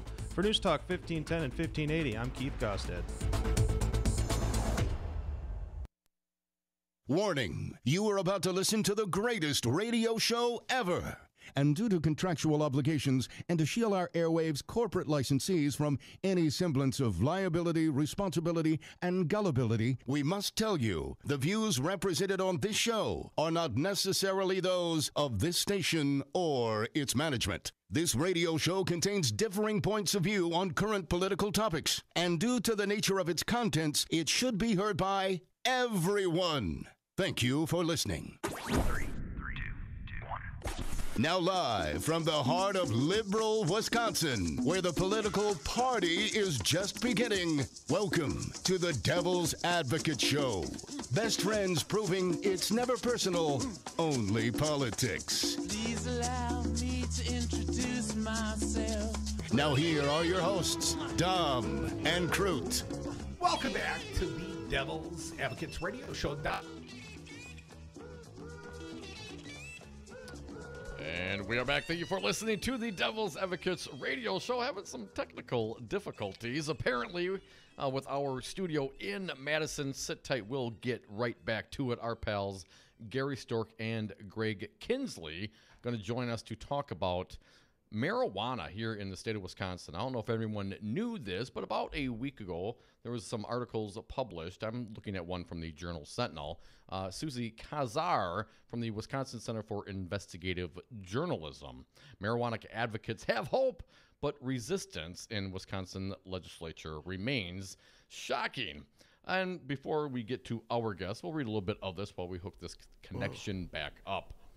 Gary Storck has been there before. For decades, Storck, a longtime medical marijuana advocate from Madison, has been pushing the state legislature to legalize his medicine. Storck suffers from glaucoma. He uses cannabis to slow progression of the disease, which is gradually robbing him of his sight. We got the crew Now, back. Dominic, there we go.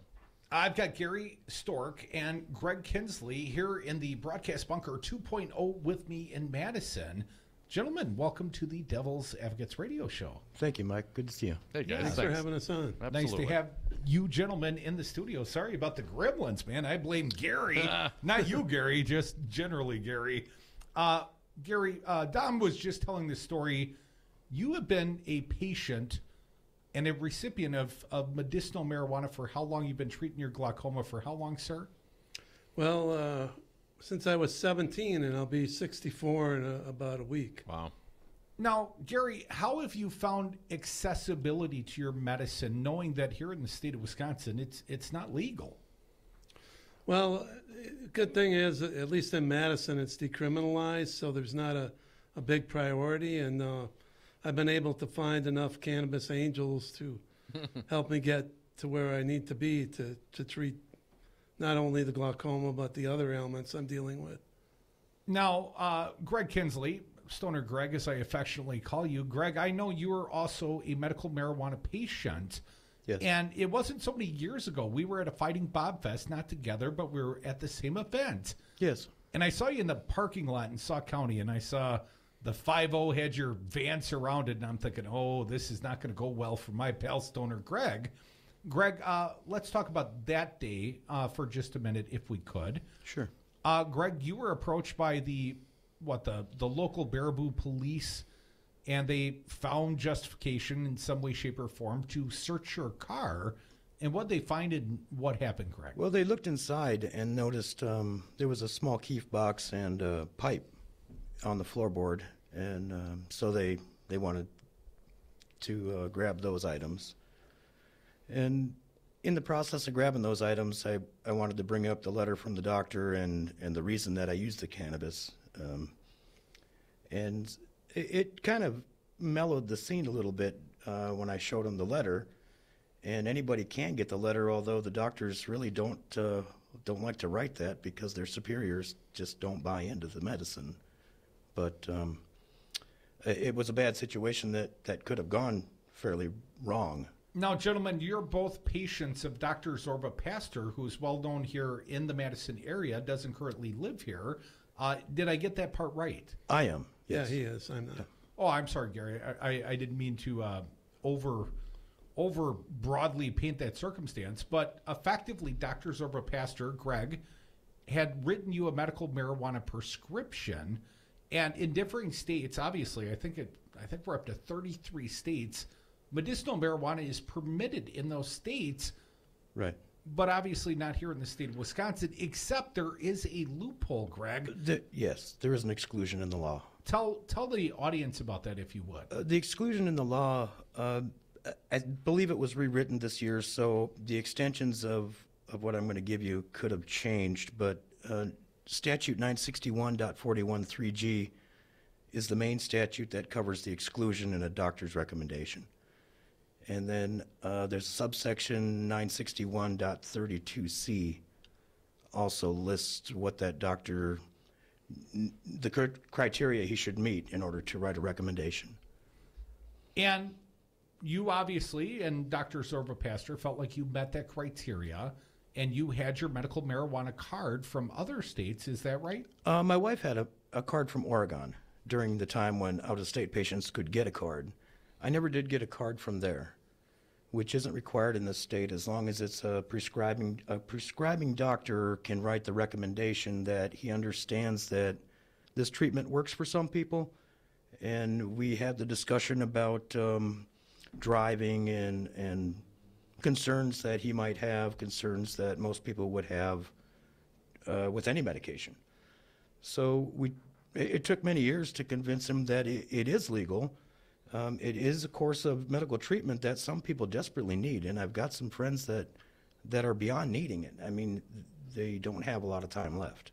And Greg, you were not, well, you were initially issued a citation, but ultimately the district attorney, if I recall, dismissed the charges against you or did not file charges? Right. They chose not to file any charges. There was no citation issued. They chose to take the small bit of weed and the pipe that I had there, and they failed to return that, but I didn't want to argue that fact. Although their reasoning was they couldn't say where that cannabis came from. Therefore, they didn't have to adhere to giving it back. Folks, you are listening to the Devil's Advocates Radio Show. Got a couple of fine guests here in the Broadcast Bunker 2.0. Gary Storck, he is to my right. Greg Kinsley to his right, affectionately known as Stoner Greg. They are both medical marijuana patients. And gentlemen, we see overwhelming support here in the state of Wisconsin. Most recently, just last week, Marquette University Law School polling says 83% of Wisconsinites want this medicine legalized.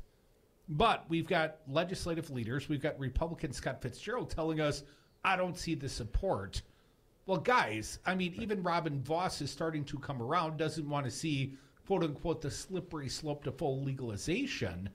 But even Robin Voss seemingly is okay with legalized medical marijuana. Do you think there is a chance? Obviously, Evers put it in the budget. Gary, let's start with you here. What do you think the likelihood that we will see, the end of prohibition for your medicine, sir? Well, I think we're getting close, but I don't know if we're quite there yet. And this polling actually isn't, I mean, Emily is my medicine legal yet. The group with Jackie Rickert, she passed away 2 years ago. We did a poll in 2002 that found 80.3% support statewide.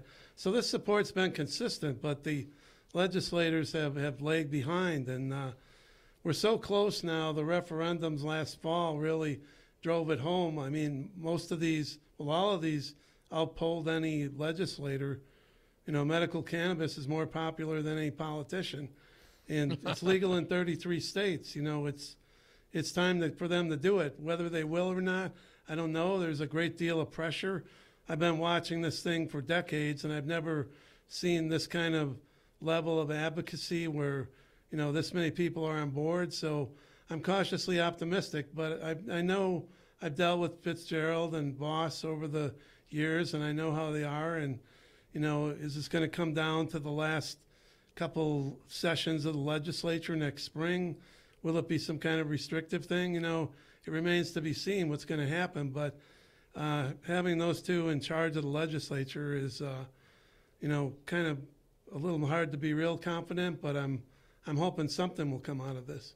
Folks, you're listening to the Devil's Advocates Radio Show. Gary Storck and Greg Kinsley, marijuana advocates, join us on the phone. They were written up in an article, the Wisconsin Center for Investigative Journalism, last week, talking about legalization of marijuana. Gentlemen, I'll start with you, Gary. Crudy and I take this approach because we're all about the recreational, and thankfully I have no medicinal reason for it yet, other than it makes me feel happy and good. That's all the reason I think I need. But, certainly you guys have specific ailments that this medicine helps you with. What do you think it's going to take? We see the 83%, as you mentioned, Gary. This seems pretty consistent with the support that you've seen over the years. What's it going to take to get the politicians on board? Is it going to take, lobby money? What do you think is going to really, really push this thing through? Yeah, that's a good question, and I've been mulling that over for years. And, certainly there is lobby money floating around now, I'm sure, from out-of-state interests and our burgeoning lobby industry, hemp industry here. And that's traditionally what's moved the legislature. That's how a bill gets passed these days. It's not the way they lay it out, like, the fantasy that you read about. Where, well, as we like to say, Gary, ask grass or cash. Nobody rides rides for free. Right. Yeah, it's not quite like it was done in the Saturday morning cartoons, how a bill gets made. Greg, let me ask you this question. Let's assume we get down this road, be it the medicinal end, which certainly seems like the path of least resistance, but eventually perhaps we get the recreational. How about the distribution and supply of cannabis? Are you concerned that this thing will be locked up until only those that have the power and the ability to write the laws write themselves into it, while obviously the prosecution of African Americans and minorities over this drug over the years is certainly a travesty on our country. Now perhaps they'll have the ability to write themselves into the supply chain as legislators and business folks, because now they're, hell, if Marlboro gets involved, right, there'll be all sorts of money going around it. What do you think needs to be done to make sure that, local farmers and local providers are able to stay in the market with this drug when you compete with someone like, Philip Morris? Well, you brought up a lot of good points. I would like to see the legislature consider setting aside a percentage of those involved in that industry that reside and are originally from this state. I know it's going to be hard to stop outside money and influence, but it's totally up to the legislature. If they would like to see the back channel money and the lobby money, then we're probably going to see little support in local suppliers. Greg, what about organizations right now? Are you involved? I mean, are we talking right now with legislators, or you or any of the organizations you're involved with, either of you gentlemen, with the verbiage and what this could possibly look like? I mean, obviously you got to lay down the foundation before this thing gets legal. Otherwise, then it's already too late. Well, people are certainly presenting different possibilities of legislation, and then of course a lot of this is already drafted, like Melissa Sargent's bill that's over 100 pages, and the medical portion of the budget, and yeah, I'm sure that verbiage is being suggested and things like that, and hopefully we'll end up with something good. That's the rub right there. Is, right. is getting the social equality in there. Yeah. Now, gentlemen, I've got to ask you: do you think that CBD legalization, and seemingly it's rapidly expanding? We've got sponsors on our station, the Hemp House. They're doing the CBD. Lots of people doing the CBD. Now, those of us that are cannabis aficionados might say, but it lacks the THC, and so many people respond better to the THC. But do you think CBD is laying some groundwork for medicinal here in the state? Yeah, certainly it is. And it's amazing how the industry has grown. I can remember just a year ago, Priceland Hemp up in Black River Falls, they got a visit from a assistant attorney general on April 18th of last year, threatening them if they opened up. And now there's a website that just started which lists hemp storefronts around the state. 86 cities now have hemp storefronts. Wow. Multiple storefronts in a lot of those cities. So, I mean, that's just amazing growth in 1 year. And, you know, it's going, it really has laid the groundwork, I think. And, you know, and I think some perhaps larger companies are positioning themselves to move into that space when it opens up. Folks, you are listening to the Devil's Advocates Radio Show. Got two fine guests in the broadcast bunker 2.0. Gary Storch to my right, Greg Kinsley to his right. Come back with us. Want to talk about 420. It's coming up this weekend. Nothing like an Easter weekend 420 celebration. More Devil's Advocates on the other side. We'll be right back. The happy hour, it continues.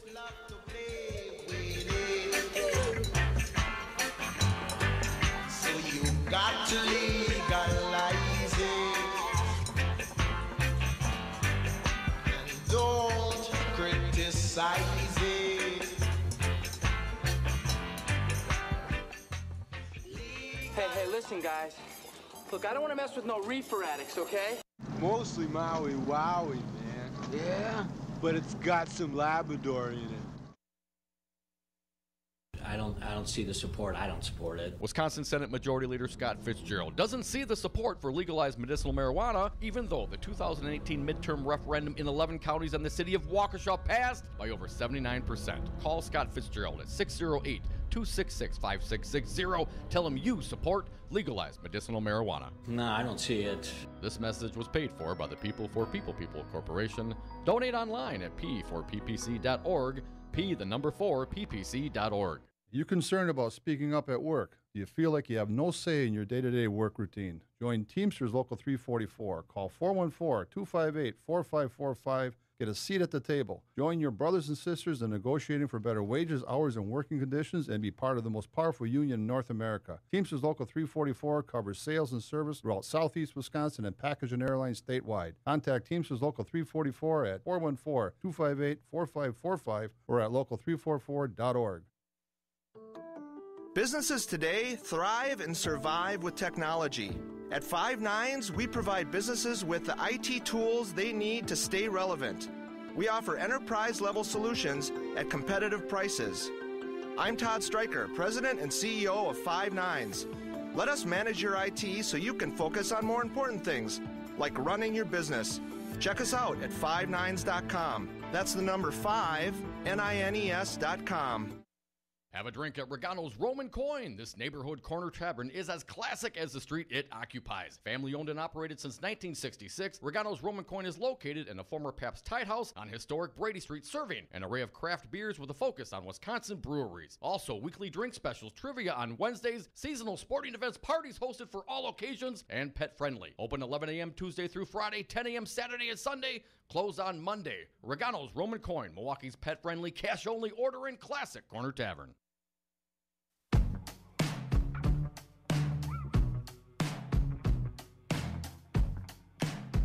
When they go low, we get high. Dom and Krutz are the Devil's Advocates. And we are back. Thank you for listening to the Devil's Advocates radio show, 1510 a.m. WRRD, 1580 a.m. WTTN. Gary Storck and Greg Kinsley in the Madison studio. Gentlemen, thank you for sticking around. Talking about legalized marijuana. There are a couple of marijuana advocates like we are.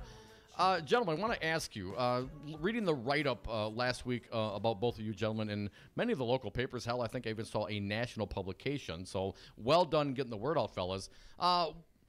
We are surrounded by apparently more progressive states that recognize the value of medicinal marijuana and perhaps even the value of the tax dollars and getting rid of the prohibition of marijuana.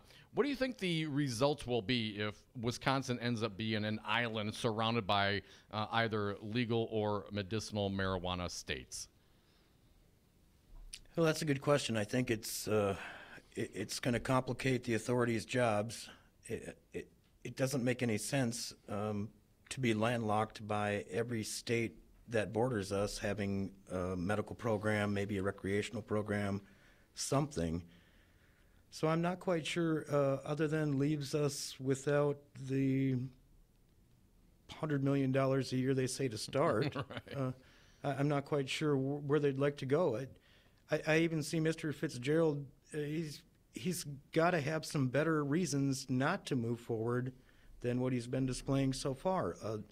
The support's there. The support's been there, like Gary said, and it's not going to go anywhere soon. So I'm not quite sure what the delay is. I really don't know. Gentlemen, it's tax day. You mentioned it, Greg. $100 million, even the very conservative estimates that Walker's administration issued, I believe it was $135 million. There's no reason not to believe that we would have similar consumption to Colorado. They're generating up to $200 million a year in tax benefits.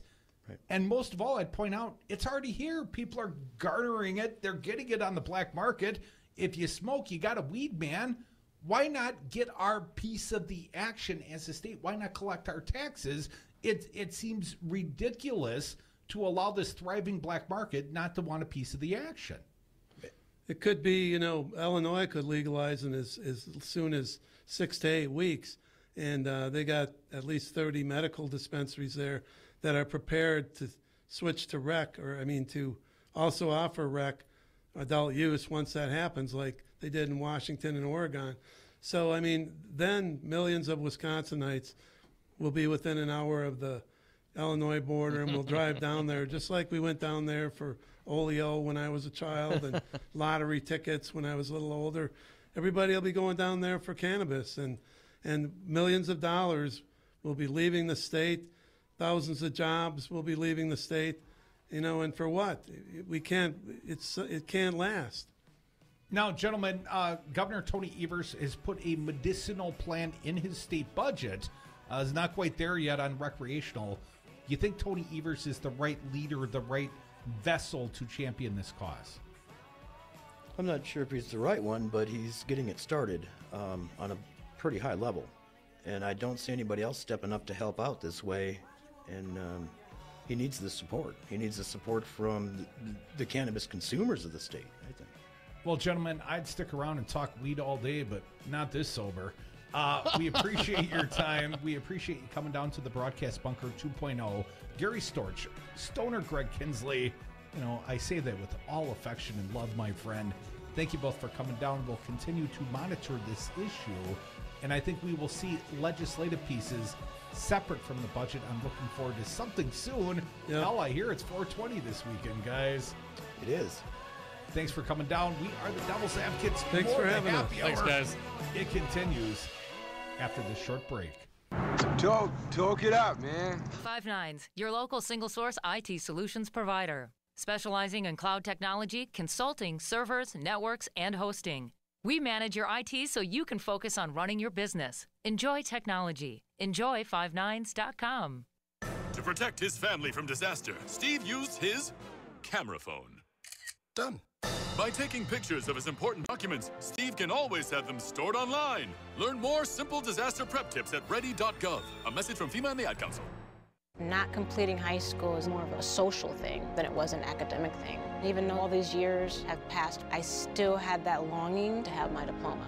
At age 30, Carissa finished her high school diploma. If you're even considering getting your high school diploma, you can do it. No one gets a diploma alone. If you're thinking of finishing your high school diploma, you have help. Find free adult education classes near you at finishyourdiploma.org. That's finishyourdiploma.org. Brought to you by the Dollar General Literacy Foundation and the Ad Council. You are listening to Real Resistance Radio, WRRD 1510 AM Waukesha and WTTN 1580 AM Columbus. Always streaming at realresistanceradio.com. Electric bikes are exciting. E-bikes improve your health. E-bikes give you fun things to do this summer besides going out to eat. Lynn, I have gotten chubby. Lose weight, lower blood pressure. But is it going to cost me $2,000? No, at Crazy Lenny's E-Bikes, we have bikes for just $690. Get outside this summer. Ride the trails. Get an e-bike. Go up hills without pedaling. E-bikes only $690 at Crazy Lenny's E-Bikes, 6017 Odana Road. You don't have to buy one. Just try one. No, you don't have to buy one. Just try one. Adopt US Kids presents What to Expect When You're Expecting. A teenager. Learning the lingo. Today I'm going to help parents translate teen slang. Now, when a teen says something is on fleek, it's exactly like saying, that's rad. It simply means that something is awesome or cool.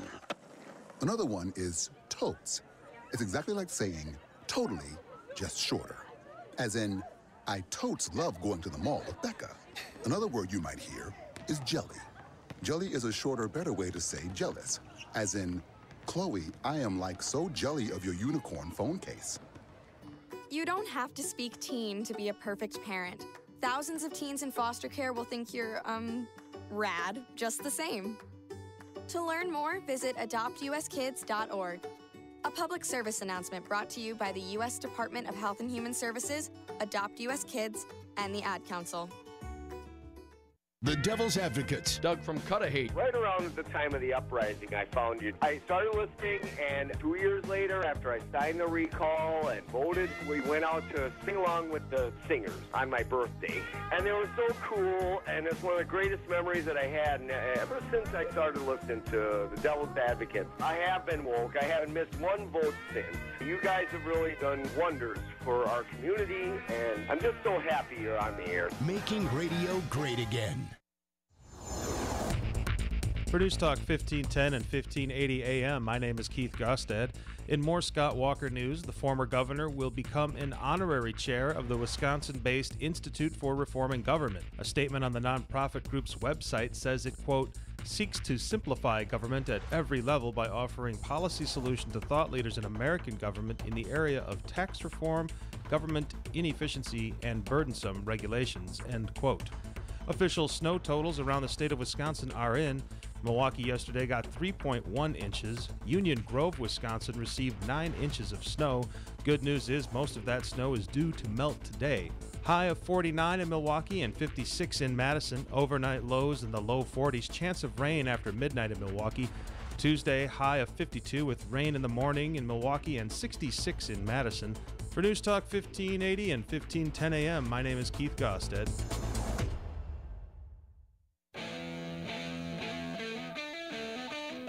The Devil's Advocates, the fix for political junkies everywhere.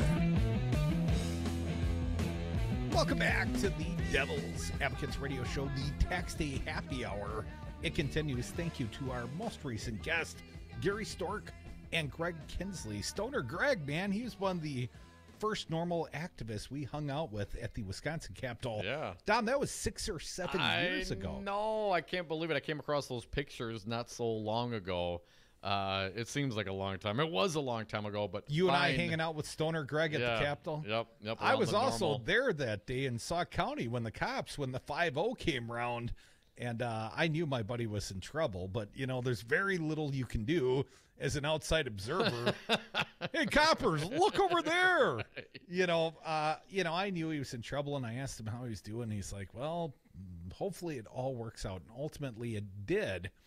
But I would point out there is a loophole under Wisconsin law currently that if you have a valid doctor's medical marijuana prescription that you, under state law in the state of Wisconsin right now, you are eligible to smoke marijuana legally. The question, or consume it, however you may choose.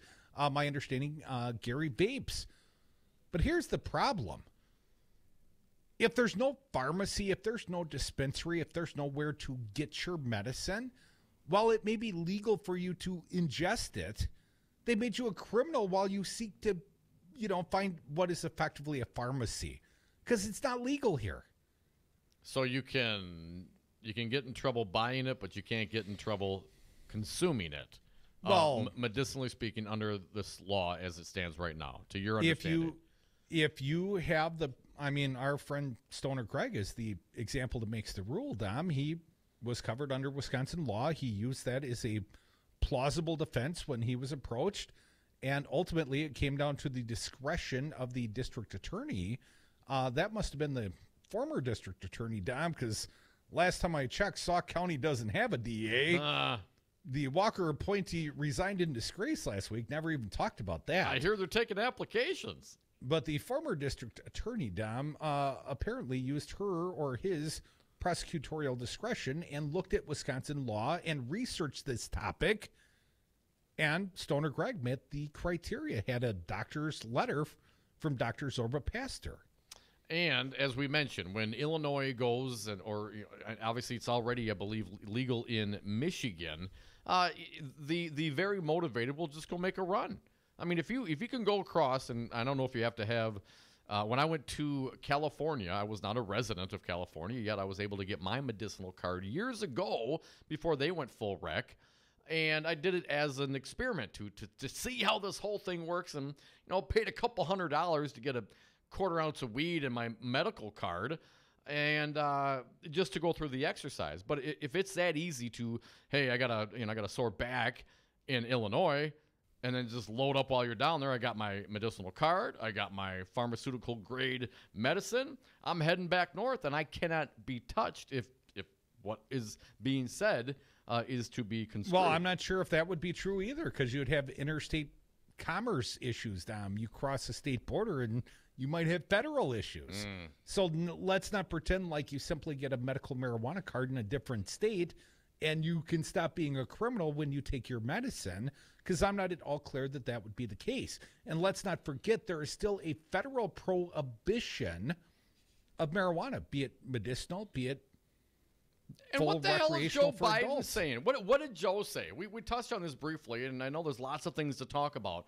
But what the hell did Joe Biden say about medical marijuana? He came out and was what? He was complimentary of someone giving a speech against I've got the medical article marijuana? down. All right, let's Kyle hear it. Jager at the marijuanamoment.net. Our friend Gary says he knows Kyle. Joe Biden applauds anti-marijuana speech at opioid forum. As former Vice President Joe Biden mulls in 2020 presidential run, marijuana reform advocate.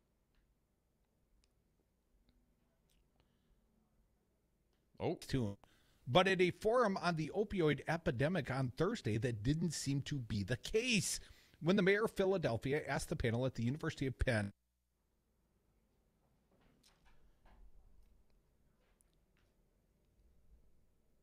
I think we're missing him, Crudy. I will jump in there again. This is from Joe Biden. I'll see if I can track down this particular piece. When the mayor of Philadelphia asked the panel at the University of Pennsylvania event about whether cannabis can be used as an alternative to opioids, psychobiology professor Bertha Madras claimed that patients who consume marijuana experience the same levels of pain and don't decrease their opioid use, and she also characterized legislative efforts to allow patients with opioid use disorder to access medical marijuana as disrespectful, a rant that Biden enthusiastically applauded. Here's a quote. At this point, there are two conclusions. Number one, the data does not show that cannabis is a substitute, because if you actually do longitudinal studies on an individual basis, you find that people are suffering as much pain if they're taking marijuana and their opioid use is not decreasing in most cases. Madras, who served as the Deputy Director of Demand Reduction for the White House Office of National Drug Control Policy, argued. In fact, they're getting more and more in trouble in terms of developing opioid use disorder, and they're misusing opioids. Every single disease that is treated in this country, like diabetes, like infections, like cancer, is evidence-based and undergoes randomized controlled clinical trials, she continued. And to say that this is by legislative support or by fiat from a governor's office, that this is how you can treat opioid use disorder without clinical trials, without longitudinal studies, to me is purely disrespectful of the patients. Now, the article continues, there are numerous studies that raise questions about the doctor's broad dismissal of the notion that cannabis can substitute opioids, but Biden seemed satisfied. He applauded the doctor and later seemed to tell guests next to him that, quote, she's right. She's right, Crudy. Dominic, the tactic endorsement of the panelist anti-cannabis speech appears to signal that Biden, who as a senator championed the enactment of harsh punitive drug laws, remains opposed or at least skeptical about changing marijuana policy. That will put him at odds with every other major Democratic candidate currently in the race, all of whom have backed legalization for both medical and adult use. Also at the forum, Biden commented on the effectiveness of opioid-based painkillers and said,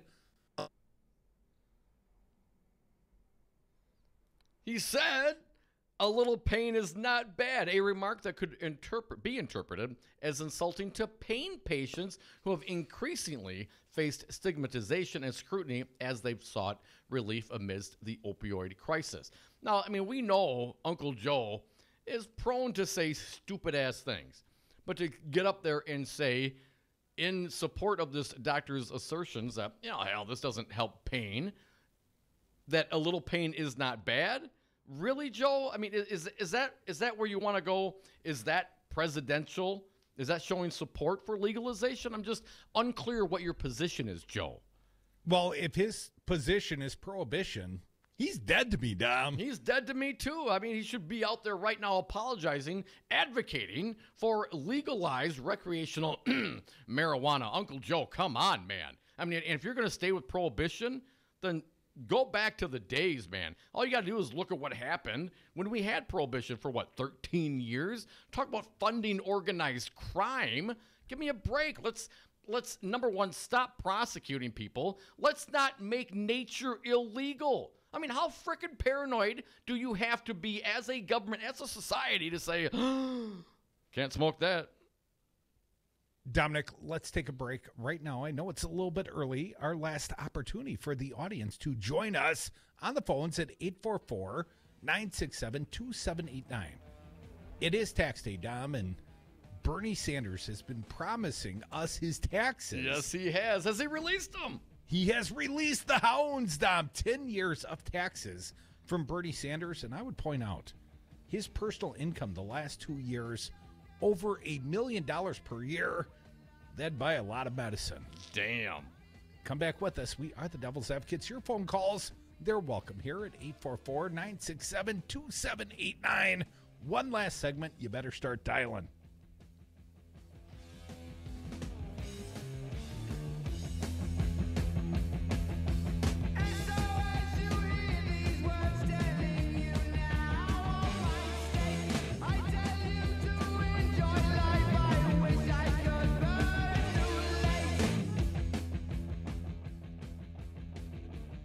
As soon as my routine audit's finished, I'll release my returns. I'll be very proud to. What's the matter, Colonel Sanders? Chicken?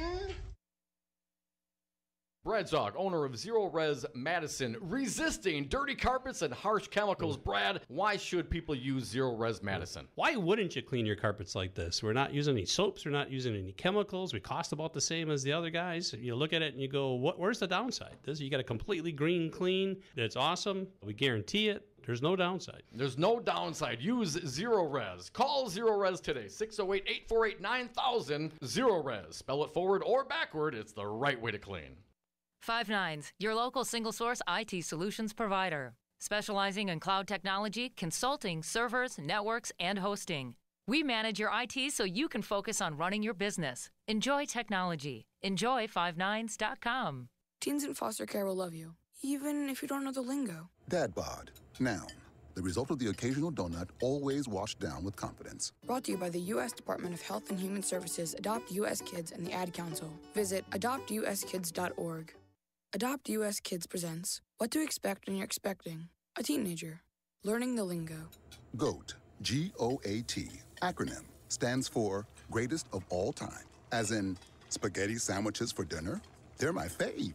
Dad, you're the GOAT. You don't have to speak teen to be a perfect parent. Thousands of teens in foster care will love you just the same. Visit adoptuskids.org. Brought to you by the U.S. Department of Health and Human Services, Adopt U.S. Kids, and the Ad Council. Dominic, Milwaukee got the DNC, but Miami, they got the first presidential debate. We'll go on the road. We're taking this show to Miami. Crudy once again dragging me all over the country, bringing the heat to Miami, Wisconsin style. Join us for a live broadcast Wednesday, June 26th and 27th. And don't forget the wrap-up show in Miami on Friday, June 28th. Special on-the-scene in Miami coverage on WRRT 1510 AM, WTTN 1580 AM, and Talk 92.7 FM.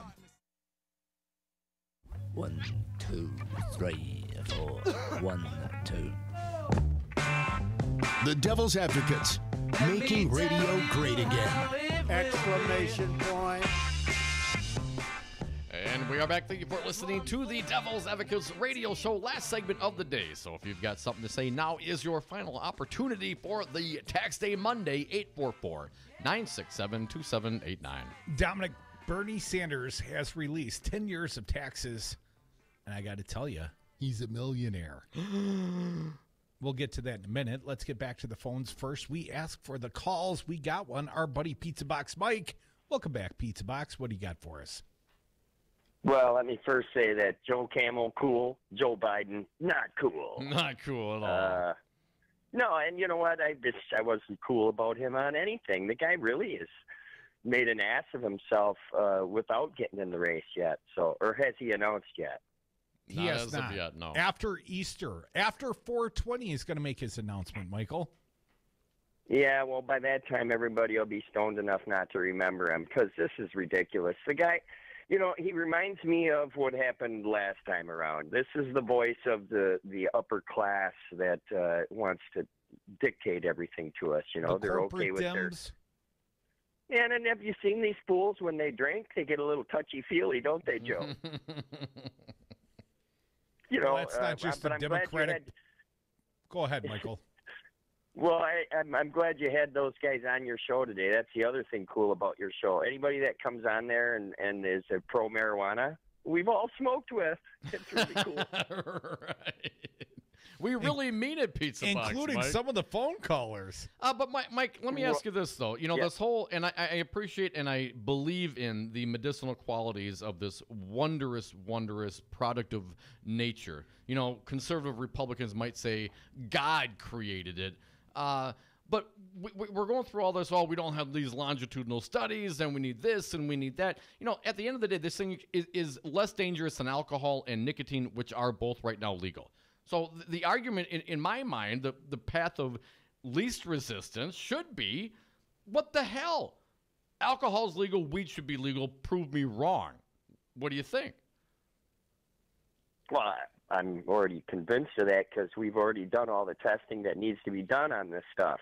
And we've used it in every way, shape, and form, including, like you guys say, you're still old school. I prefer the vape now because it's just so, convenient? It's like the quick trip of all marijuana. Well, and it doesn't create that telltale odor, not in the same sort of way. Well, hey, I was, never mind. I mean, I was somewhere the other day, and there were officers there, and I was just smoking it like it was a cigarette. Smoke them if you got them, Michael. Most of them don't. Most of the police nowadays don't really want to arrest people for marijuana. I mean, I'm sure there's a few of those rednecks out there that would support a Joe Biden. But most of the ones I've talked to, in fact, no. You know, they know which is the issues that they have to deal with, and marijuana is like one of the least violent situations that they have to deal with. And before we let you go, Mike, we're going to talk about Bernie Sanders releasing his taxes. He's a millionaire, Mike, Pizza Box Mike, Bernie supporter. Does that sway you in any way? No, man. I mean, I've worked for millionaires, too. In fact, that's not really that much money, if you know what I mean. But the good part about it is that he did this through writing his books, which means a lot of people read those books, and they're getting smarter every day. Right. Michael, thank you for the call. Smoke him if you got him, fella. I know you will. Dominic, New York Times reporting, Senator Bernie Sanders of Vermont disclosed 10 years of tax returns on Monday, providing a more detailed look at his finances than he offered when he ran for president in 2016. The returns show that Mr. Sanders' earnings shot up after his first presidential bid when he built up a vast national following. His income topped $1 million in both 16 and 17, lifted by proceeds from his books. And I would point out, Dom, I got that book in my bookshelf. Mr. Sanders and his wife, Jane O'Mara Sanders, had an adjusted gross income of $561,000 in 2018, according to their most recent tax returns. Mr. Sanders had about $393,000 in book income last year. He and his wife reportedly gave about just under $20,000 to charity. Their federal taxes came to $145,000 for an effective federal tax rate of about 26%. Mr. Sanders' higher income in recent years creates some political awkwardness for the senator, who in his 2016 presidential campaign frequently railed against the millionaires and the billionaires and their influence over the political process. His income now puts him within the top 1% of taxpayers, according to data released by the IRS. Here's a statement. These tax returns show that our family has been fortunate, Mr. Sanders said in his statement. I am very grateful for that, as I grew up in a family that lived paycheck to paycheck, and I know the stress of economic insecurity. The issues of tax returns have been in the spotlight because Trump's refusal to release his own opposition that defies decades of tradition. House Democrats are now demanding to see his returns. And I also understand, Dom, Also, according to the New York Times, House Dem subpoena Deutsche Bank for Trump documents, that being reported at this minute. So how does Bernie stack up with the other candidates, or at least a number of the candidates that so far have released their taxes? Well, Bernie's not doing as well as Elizabeth Warren. She made about $846,000 last year, adjusted gross income. And Kamala Harris down $1.89 million.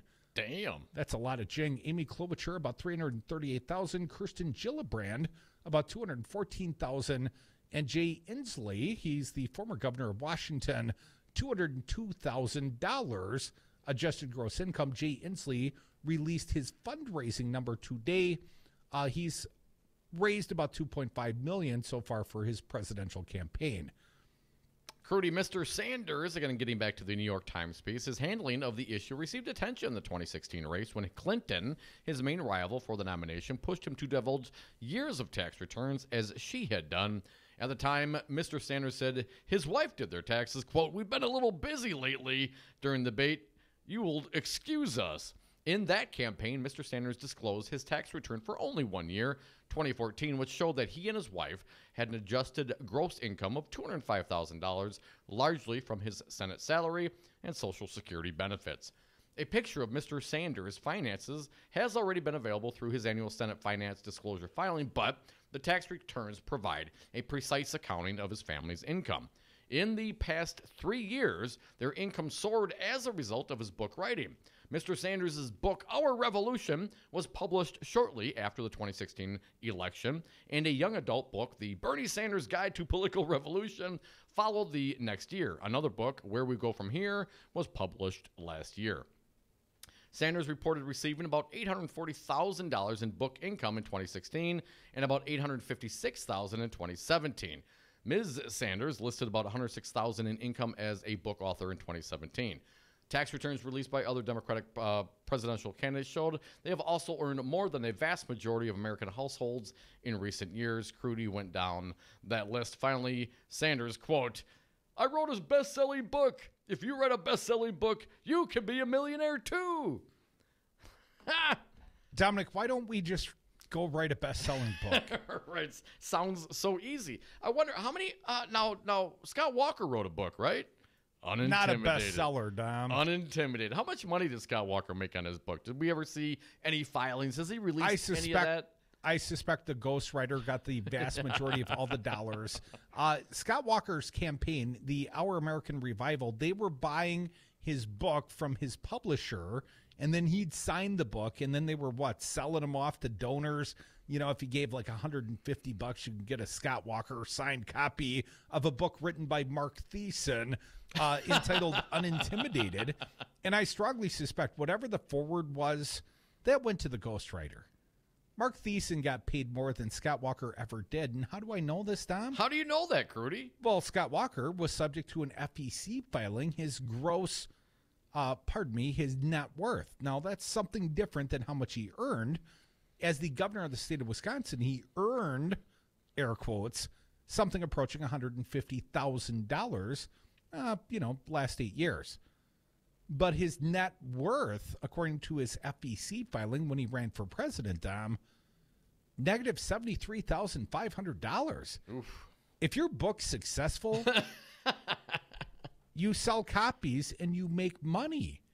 So Scott Walker, far eclipsed by that socialist Bernie Sanders, at least when it comes to book writing and campaigning, because the difference between Scott Walker and Bernie Sanders is Scott Walker was never viable, and Bernie Sanders is. And right now, according to the newest Emerson polling, Dom, Bernie's your front runner, and he's a millionaire by writing a book that people actually read, something Scott Walker will never do.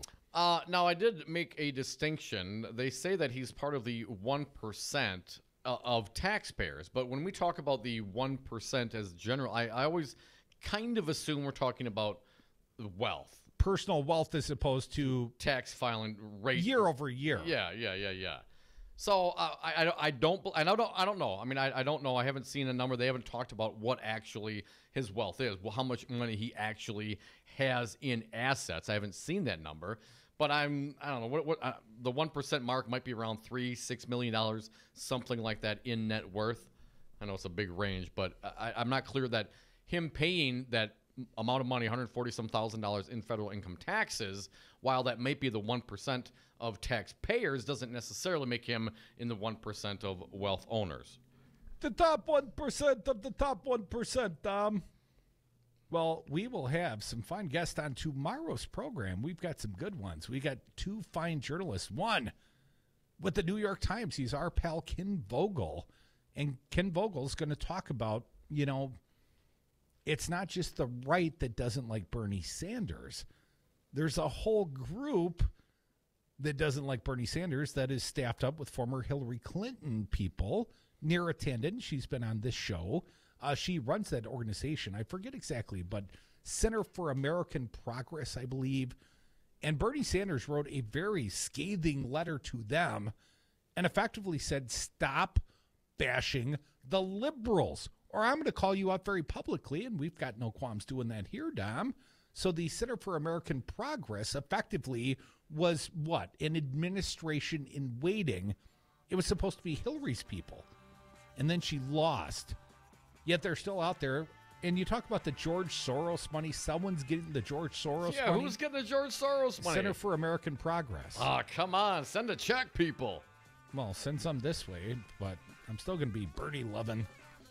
And any candidate that's not for legalization of marijuana, well, you're not going to earn my vote, my endorsement. Hell, you'll be lucky if I talk about you again on the radio. Joe Biden, you better come around and you better change your tune, or you're going to be a big loser in this primary. I'm just telling you, the people have moved beyond your policies in 1990. Thank you to our buddy Matt Rothschild, Executive Director, Wisconsin Democracy Campaign. Thank you, Gary Storck and Greg Kinsley, two of our favored cannabis activists. Tomorrow on the big program, Ken Vogel from the New York Times, Jesse Apoyan, journalist and editorialist with the Cap Times, and a brand new sponsors, Dominic Madison Liquidators, joining me in studio tomorrow at 4:45. I'm going to talk about this pimped out new office. Thank you, Madison Liquidators. Thank you all for listening. Please tune in tomorrow for the Devils, but stick around. Joe Costas and Maripa, she's doing it live. She's next. You wouldn't hire me to be a neurosurgeon. Shame. You wouldn't hire me to run condos. Shame. You wouldn't hire me to run HP. Shame. You probably wouldn't hire me to run the United.